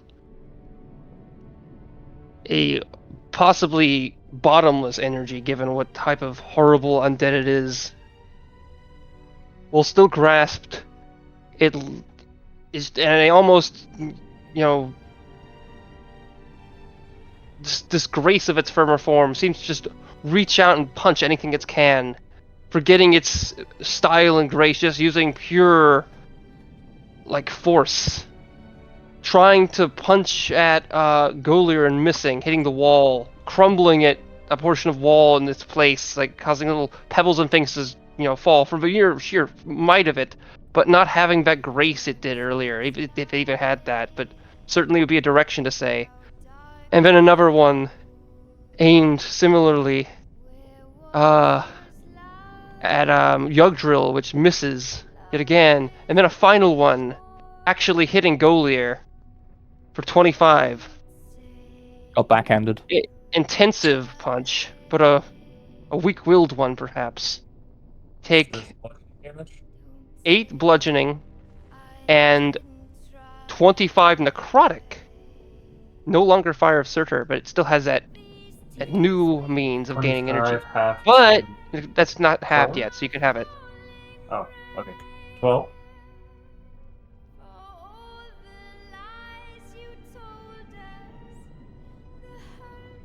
The last punch, she kind of dodges and weaves around the first two, but accidentally dodges into the last one, and you see it kind of like knocks her down ever so slightly.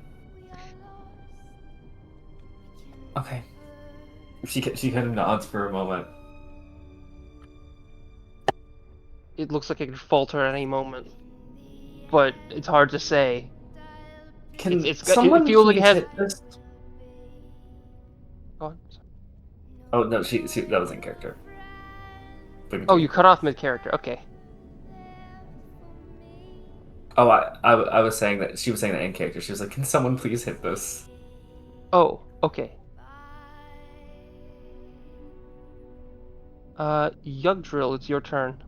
It's my turn. I'm gonna try and bop her with my funny magic stick, my shillelagh. Does a 17 hit?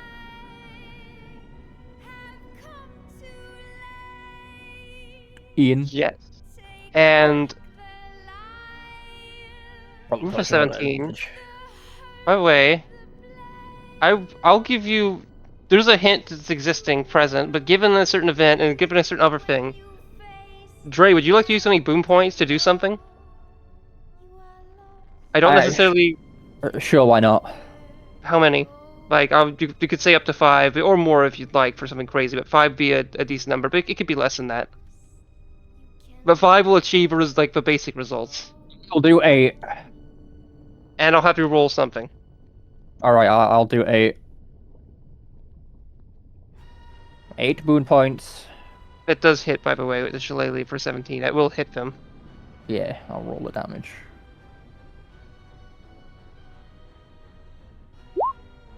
Why is it rolling that? Where did that second dice come from?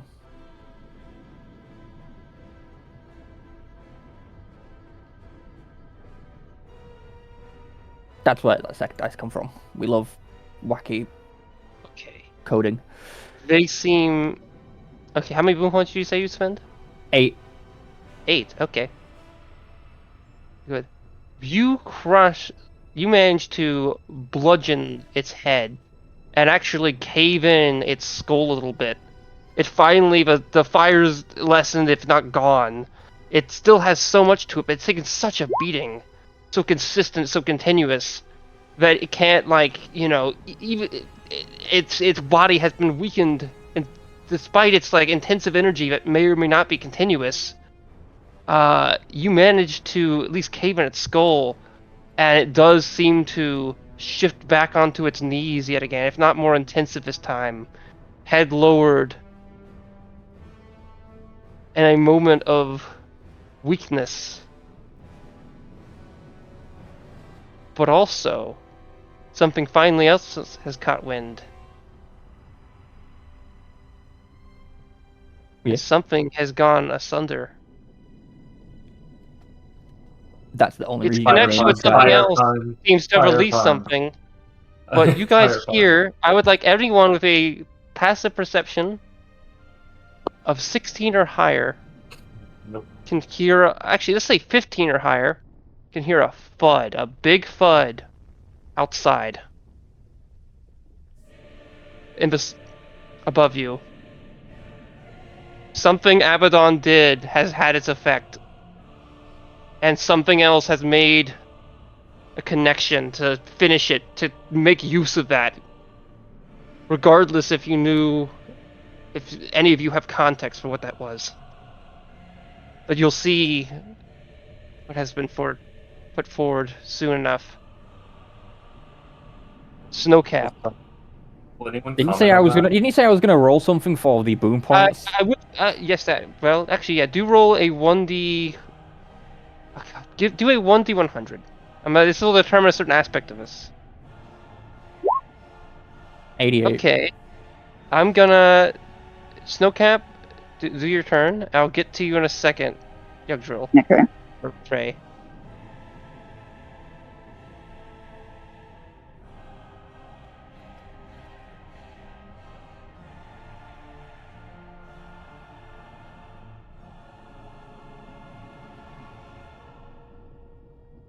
Did you know that Dre's real name is John Yugdrill? No, it's not. It's Dre. Gay. His name's Gay. That's it. Dre is gay. That's my like 4th grader like attempt. That's funny. Did you know Dre has 2 separate meanings? One of them is a lorry carrying wine. Ooh, lore. What's the other one? Also, Snowcap turn. Oh, it's a word used for depressing people. Okay. I think in like the olden language. Do you make your attack, or do you? It seems to be that this thing has drilled over, but given its uncertain nature and everything you've witnessed, you could do something, but might attacking it further could be a negative. It could give it the energy of the hatred it needs. Who knows? This is such an uncertain threat. I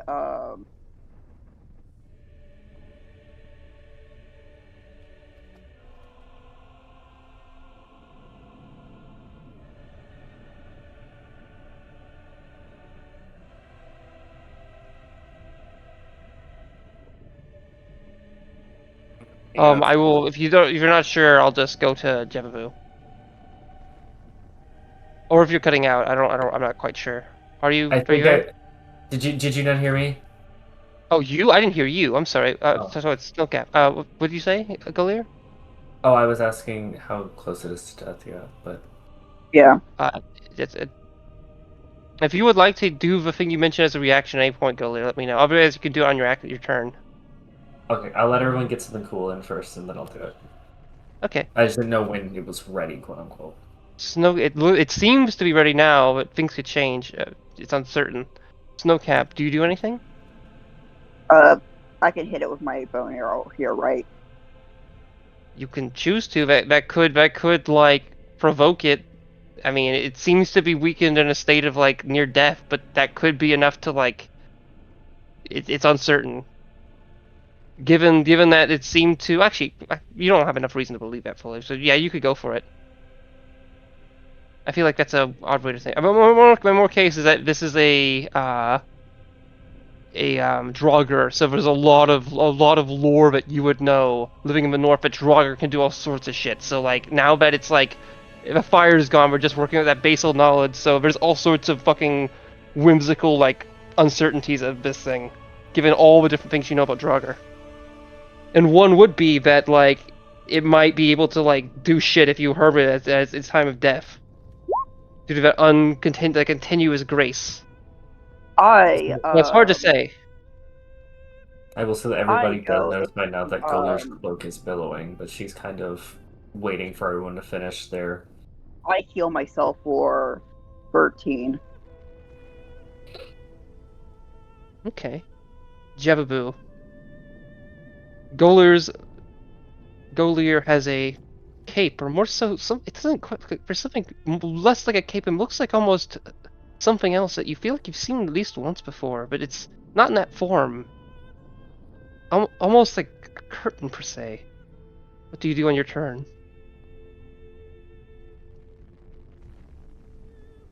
The figure past her seems to be in a defeated state, but there's something uncertain about it. Perhaps it is, but you can never be sure. For Draugr.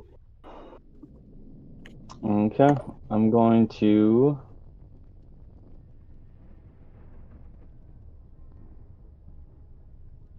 Wait, it looks like it's dead, but It seems to be in a it's a almost bowing position. okay. With its head Okay. skewed pretty far to the ground somewhat. I mean, not like a full on thing, but it's like a kneeling. Okay, Heavy we keep snow. going. I'm gonna do reckless attack with totem tusks. Probably twice. 17 to hit. Roll a 1d4. Okay. It seems to mash into the body, pressing it down, pressing into its shoulders, pressing it into the rock even, like pressing its skin against the very stone as you mash it with the tusks above it. It looks to be in a state of uncertainty. Most likely, it likely seems to be dead, but it's unmoving. You don't feel anything from it except something, but it's not. It's hard to even say if you sense anything at all, but there's something there. Phylaxi dodges. That something is what Golier can deal with. What do you do? Wait, hang on. It's Oh, sorry, that's your turn. I'm sorry, that's your. Oh, I'm sorry. I apologize. I was a little fast with that. I'm gonna make. If you make another attack, I'm gonna have you roll another 1d4. Okay, yeah. I make another attack. With advantage. 21. D4 coming in. Okay. That's a 1. A 1. That's what I was hoping you wouldn't roll. Okay. It starts to lift its head, and the damage that Yugdrill did to its cranium seems to be healing. But it's still in a very weakened state. Goler has the chance. Is that your turn? Okay. I'm gonna bonus action. Frost Strike of the Giants. Oh man. Extra 1 cold damage. And he makes a DC 16 con save. On fail, his speed's reduced to 0 until the start of my next turn.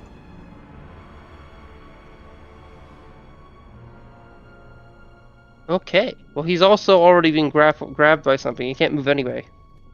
But yeah, that extra strike is a meaningful. I mean, because it's a little damage, I guess, but not meaningful from like a other point of view, but from a non-meta point of view. Okay. Phylaxi does. Oh, sorry, I apologize. Is that your turn? Yeah, no. Yeah, now it's my turn. Okay, sorry, Rushy. Go for it. You got big plans for Phylaxi. Phylaxi, with bird in hand, dodges. Golier. Actually, no, the bird in hand dodges and looks to Golier. She knows who she is. Phylaxi has dealt with many letters. That's one of the things she does. Sent via birds, pigeons sometimes, other things varied from place to place. She knows the circumstances. She understands what was meant to happen a while ago.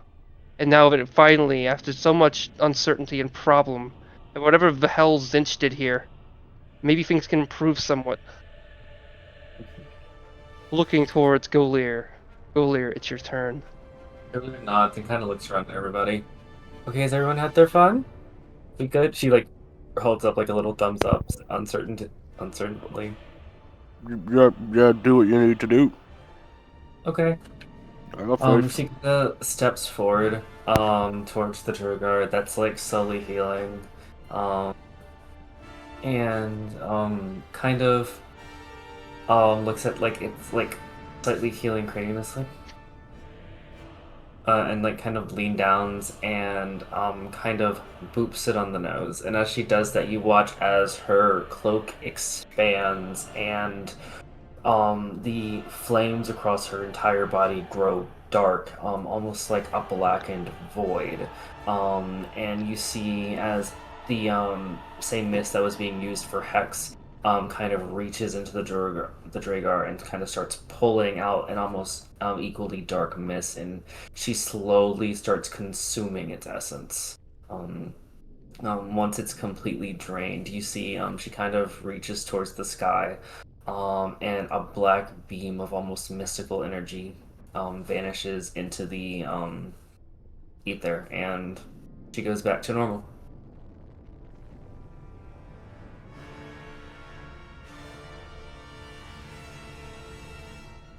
Yay, ore farming. Yes, I love her. Yay, ore farming. I love ore farming. As a chaotic good character, I've seen something incredibly evil. I must now club them to death. Okay. Okay. Just a thing. Did you press your hand against it? Yes, that was Okay. what that was what. I know, just to be 100% certain, just to make certain of that. Where would you like it to go? I gave you some alphabet. There's a lot more you can choose from if you Yeah. want. If you dislike I've been this thing. Okay, I mean- I've been told Muspelheim is what I've been told.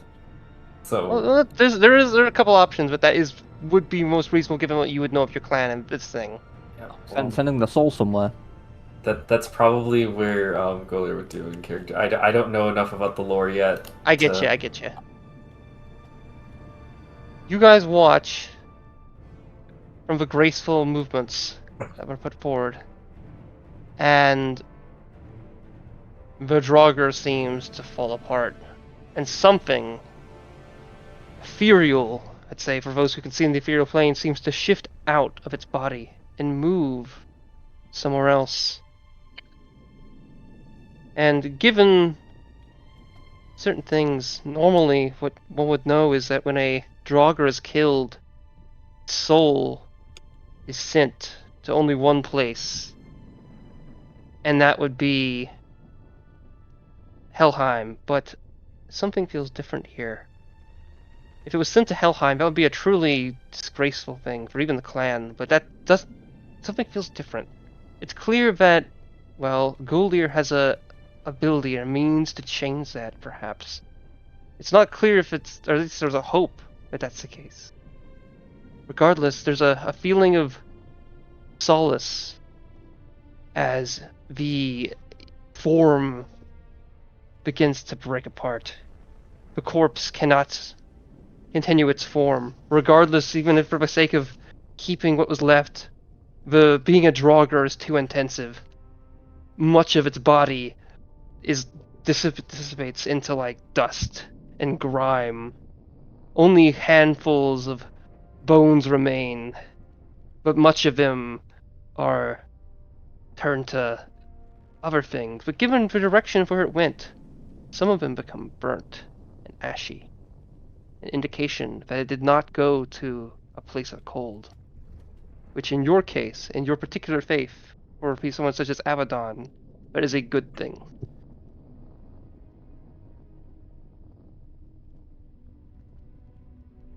She kind of dusts herself off ever so slightly. She's back to her normal flaming self.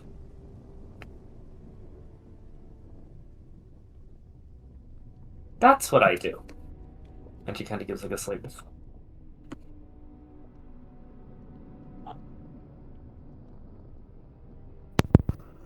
Be interesting. Abaddon looks at you with his jaw hitting the fucking floor. I make sure that dead things stay dead.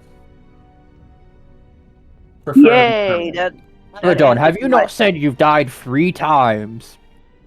Don't say that out loud. Yay! Yay! The dead should stay dead. I think Abaddon will find that awfully offensive. Shut up, mate. Shut up. Sometimes I decide that it's not someone's time just yet.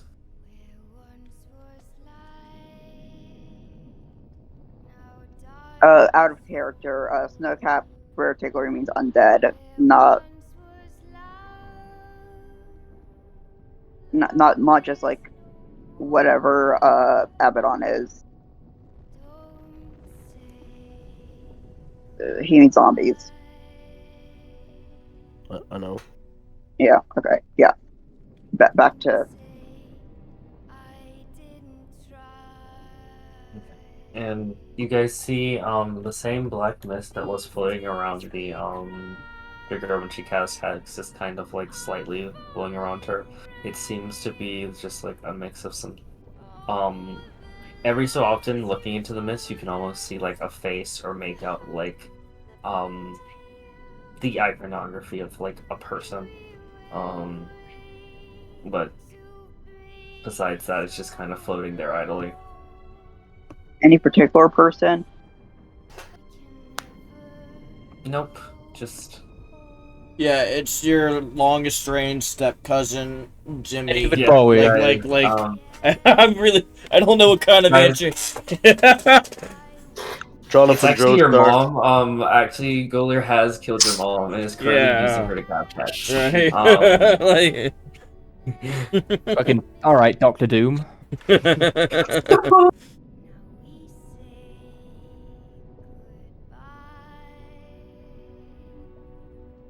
Abaddon kind of looks at you with like a forced smile, definitely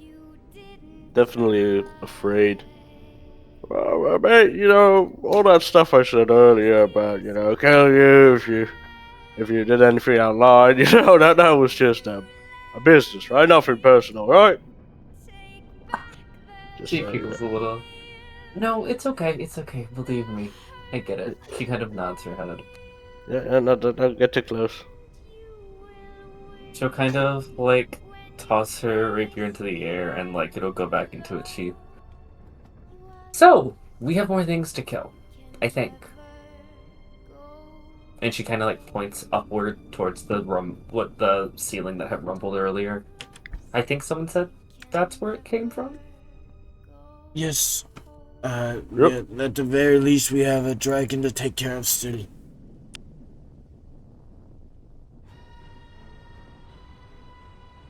Yogdrill is rubbing his chin, leaning slightly over to stare at the newcomer after what's happened. Yes. Something wrong, you girl? No, Yogdrill just like rubbing his chin and looking very, very intensely. Hi. She kind of gives a little wave. How tall is your character? 5'5". Yeah, Yogdrill is more or less towering over you at 4'8". Mm-hmm. That's so funny. Snowcap got 1 inch on you. 1 inch taller.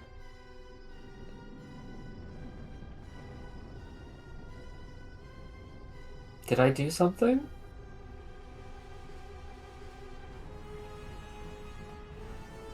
You seem to be able to deal with the soul. She nods her head. Can you see them? Not really. Hmm. Exactly. He'll stop and straighten back up again.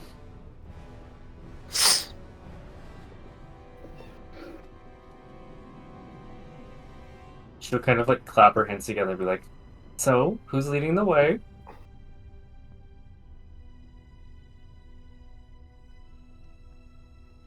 I think the more appropriate question is everyone fine to continue? I know I didn't get hit, but I was also moving in and out of the room a lot. Do we need time to rest? Was everyone fine to continue? Yogdrill's just got like a borderline like hole punched through him with like scorch marks. Yeah.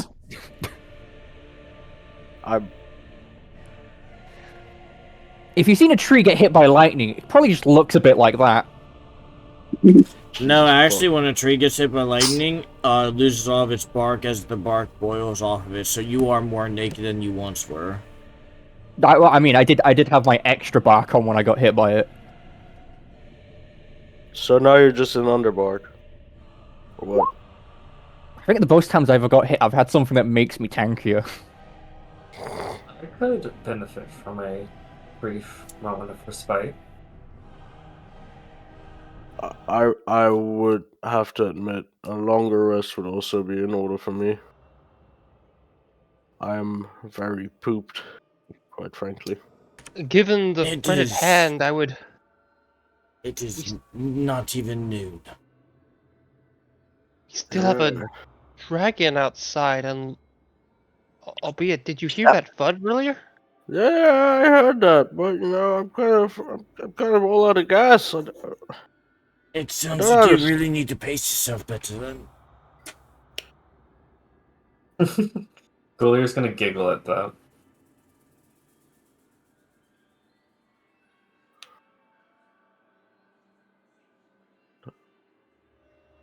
There's a lot going on. I will say that. But I'm going to cast Goodberry.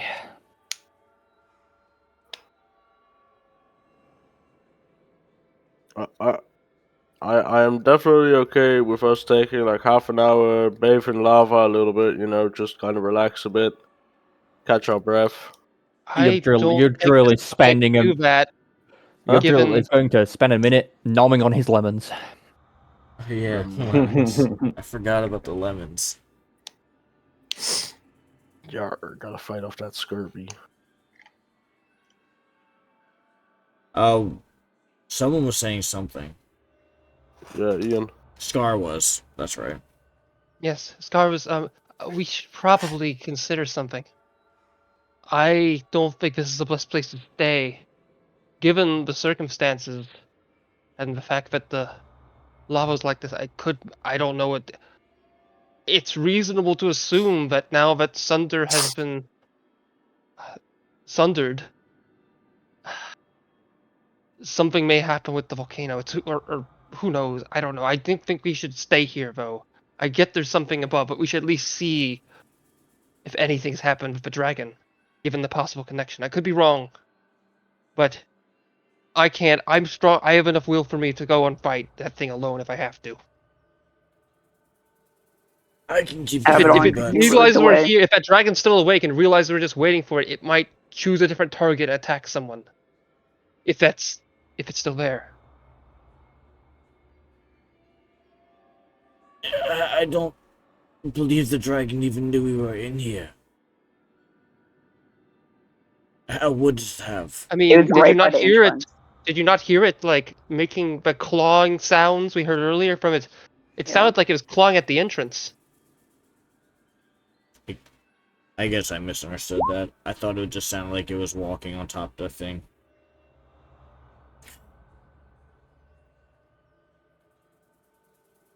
Sure, let's rush off to our untimely end. Without resting, yes. Scar, lead the way.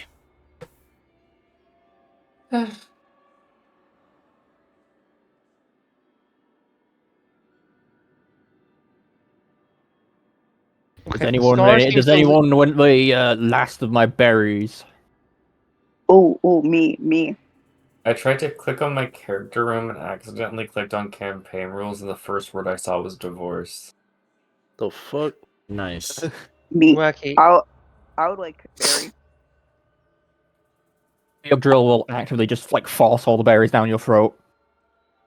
Okay. It's just That's lemons. gotta be freaky. It's just lemon. It's just like 5 super bitter lemons. It's Gotta be lemons creepy. all the way down. Enjoy your 33 health.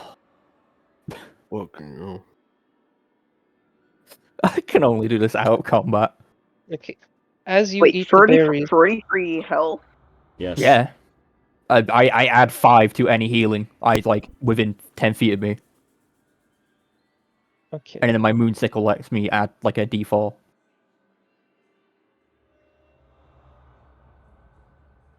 As you guys eat the berries and continue forth, you exit the structure. You exit the catacombs. You see before you, as you see that, not a dragon that's defiling you up, trying to bite you, but a skeleton. A large, charred remains of draconic bone. That FUD was this thing. The flames are no longer. except something. Almost. There looked like there was something when you walked up here, but... And I'd say... Or actually, what could be said is through the eyes of two people. Nornless and Abaddon.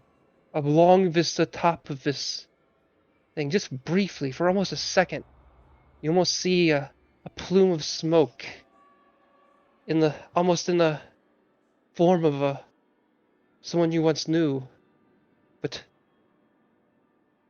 with wings, draconic wings, but only briefly, where it puffs up. All that you see is just the bones and something else. Something had been charred into the bones. A final message from a potentially unlikely ally, an ally of old. Frey, would you like to read out the message? Oh no, it's a message written in, isn't it? Yes. Anyone can, but I thought you would like to. But anyone can if they wish. It's written in common, unless you would like to wrote it in something else. Nope, it would be in common. Okay. What does it say? None of us would attempt to read it. There are two messages. It looks like they may have tried to write a third or something more, but they didn't. It doesn't seem decently formal.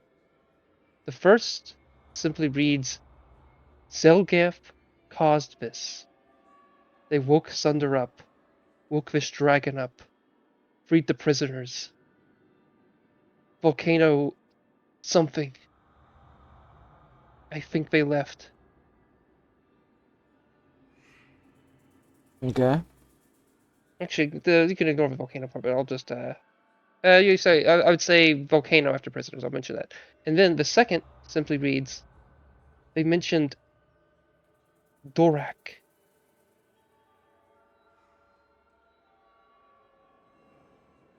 Dorak has the heart of Thrym. That's what they needed to start the war they did, and it just cuts off. Okay.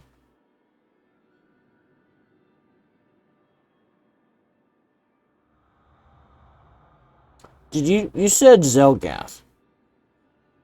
Oh, sorry, I meant Zench. I'm sorry. I That was wanted really to bad of me. clarify that you Oh my you meant god, that would have been Zents. so fucking spooky. I meant Zench. I'm sorry. I figured That you fucking ruins did, it. That but ruins it so bad. Okay. Well, I I'm maybe a like, little bit, but yeah. they probably meant Zents. That would be a massive, like shift. Oh boy. Yeah, like that's different. Okay. No, that would have been sucky. Here we go. Alright. Given this message in uncertain form, I'm going to get you guys have a chance to react to it before we end.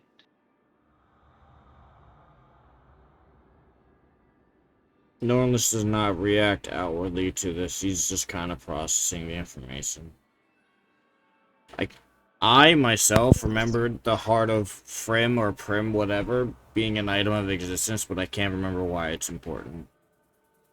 Norlis probably does, though. I'm assuming dumber than no one he was is. read this out loud. Yeah, probably. Yogdrill would Dorak. grimace at the word Dorak. Snowcap also does the same. Abaddon does so as well. Norris throws up mid-talking. No, he doesn't. I'm kidding. Yugdrill stands right next to Yugdrill, side by side, and they both have the same exact facial expression upon hearing the word Dorak. No, they don't. Yugdrill doesn't have a face. Oh, fucking tree, mate. No faces at all. Damn, I would. Ever heard of an ent? Nope. They're like an int. Right, sorry, I have they're more like a liking it? fucking. I might have more like a deer skull instead of a head. Yeah. Fucking Wendigo. Yeah. I will say that Golir will cock her head to the side at the mention of both the Heart of Thrym and Dorak. Okay. What about the Heart of Theron? And Apparently, Dorak has it in their possession. That's. that's a good thing? What is it? I'm keen to believe no. That's not a good thing. I don't know what it is. Definitely a Verk fairy, but I can't remember the exact details of what it does or what it was. The heart of anything included in a title of an ancient weapon is, well, it's on equal level to say the Eye of Mimir, or adjacent the Eye of Odin. It is the organ of. That means it's important. Ian, would Yugdrill know? Or like be able Yes. to attempt to know? Given their means, I'd say be able to pull out information from the memories that they possess. Well, depending on how you view that, actually, but I'd say based You want me upon to roll a history? that means I'd say they would to some extent, albeit roll a history to get a better answer, to determine what kind of answer I give you, I guess. While this is happening, Golir will kind of perk up ever so slightly. Can you describe Dorak? Nope. Never seen him. And I don't think a lot of people have. I got a 16. I even wager those that have are no longer with us. I think he's the type of man or woman, I don't even know truthfully, that kills those they come across. Just unilaterally. They have a penchant for bloodshed and chaos, as far as I've been able to determine. It's a pretty vague way to describe what's happened to the lives of him, but I guess What? Different people, I think. there was a And she'll whole kind of, civil like- war he started up in the south of here in the Old Order clan. I mean, he sprang out of nowhere, yeah. But as he says that, and as a final kind of grace, and actually, do you guys want to go another 10 minutes? Or do you guys want to end soon? I'd like to answer. As a final thing, what did you roll, Yugdrill? 16. You know it is is one of the stronger items on the Jotun side of the Rook Ferry, and it was lost for a long time. It was wielded by Frimb of the Frostbit clan long ago, and was a means to do a couple things. It has a lot of power related to frost and control of frost giants and other things, but also there's one other thing, and there's a rumor that it gives you certain aspects and powers that Frim should possess, one of which some claim would theoretically be the means to acquire, perhaps steal, and even use Mjolnir. All And this that will end. information, all this information would be said out loud as a creepy, disconnected voices that is clearly not Yugdrill's voice breaks out from his mouth, which is kind of like just completely open. Fun. Wield the Ugh. power of Mjolnir, you say? Almost like a scratchy record player. As you all ponder this odd fact, combined with some uncertainties about Dorak, the ash above you begins to lessen, and the sun pushes through. End of session. Awesome. Hell yeah. Okay. Boon point. Boon Right off the points, yeah. bat, I want to give my boon point to Ian. This is my first time giving one to him. Me myself. Your introduction into combat was really, really good, and like made me physically jump. Like I was startled, and you had not put that amount of surprise into me up until now, and it was really, really fucking cool. Thank you. I- This is. Oh, go on. Yes. I need to give mine before anyone gives for the great delivery to Jade for the crowd. The crowd goes mild. That was really fucking good. I liked that. Yeah, that was funny. Everyone was dead silent. I was like, okay, well. No, that was really good.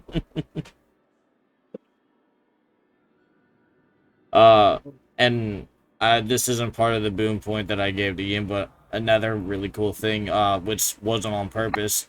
Ian, when you did the vocal component for Flame Strike, you did a weird voice thingy, and your mic broke up throughout it, which gave it an even like more unsettling tone unintentionally, and that was really fucking cool too. Oh shit! I'll have to That was watch the peak. audio. That was Okay. peak. Oh, do you still record these? Yeah. Yeah. Yep. I okay. thought I told you. If I didn't, I apologize. Yeah. Also, Bloody if I still- homework. Oh, There's yeah, nothing yeah, I wrong with guess it. you did Every right. single Okay, good. D&D game I'm in is like live stream besides this one. So Okay. we're Yeah, good. this is not. Yeah, we don't live stream this. Nah. No, Yeah. if I did that, I would have a more heavier push on consent for things. Mm-hmm. And I'm more standard. Yeah. Who would like to go next? I'd like to give one to Abaddon. Solely for the pure excitement that was gotten when when his sword got the upgrade. Like there was just pure like whimsical childlike joy in his voice at discovering this. Damn, I think that's the first for cheesecake. Yeah, nice. I'm happy. That's a fucking rarity. Shut Yeah, I up. don't, you, German Yeah. moment. Dude, I live in Germany. It's basically illegal. You heard flame striking, you got so excited. Or flame blade, sorry. yeah.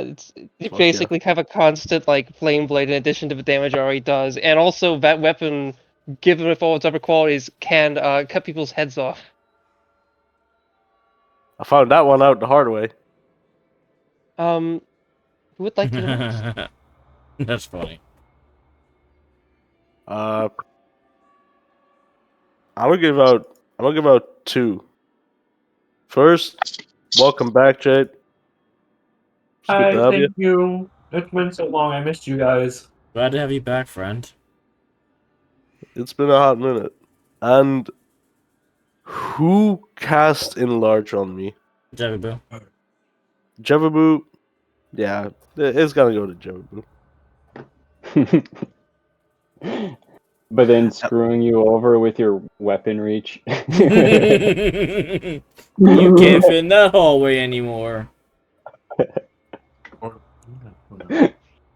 Thank you. Okay. What we got? Oh yeah, Nornalis for just finally just straight up asking like what's going on? What do we have to do? Like what's actually the problem? I love that. Crash out. Have character as someone who had no fucking clue what was going on. You doing that was great. It was amazing. It wasn't Yep. just you. It's been like the past like many sessions. No one's been giving me a straight fucking answer of what we need to do.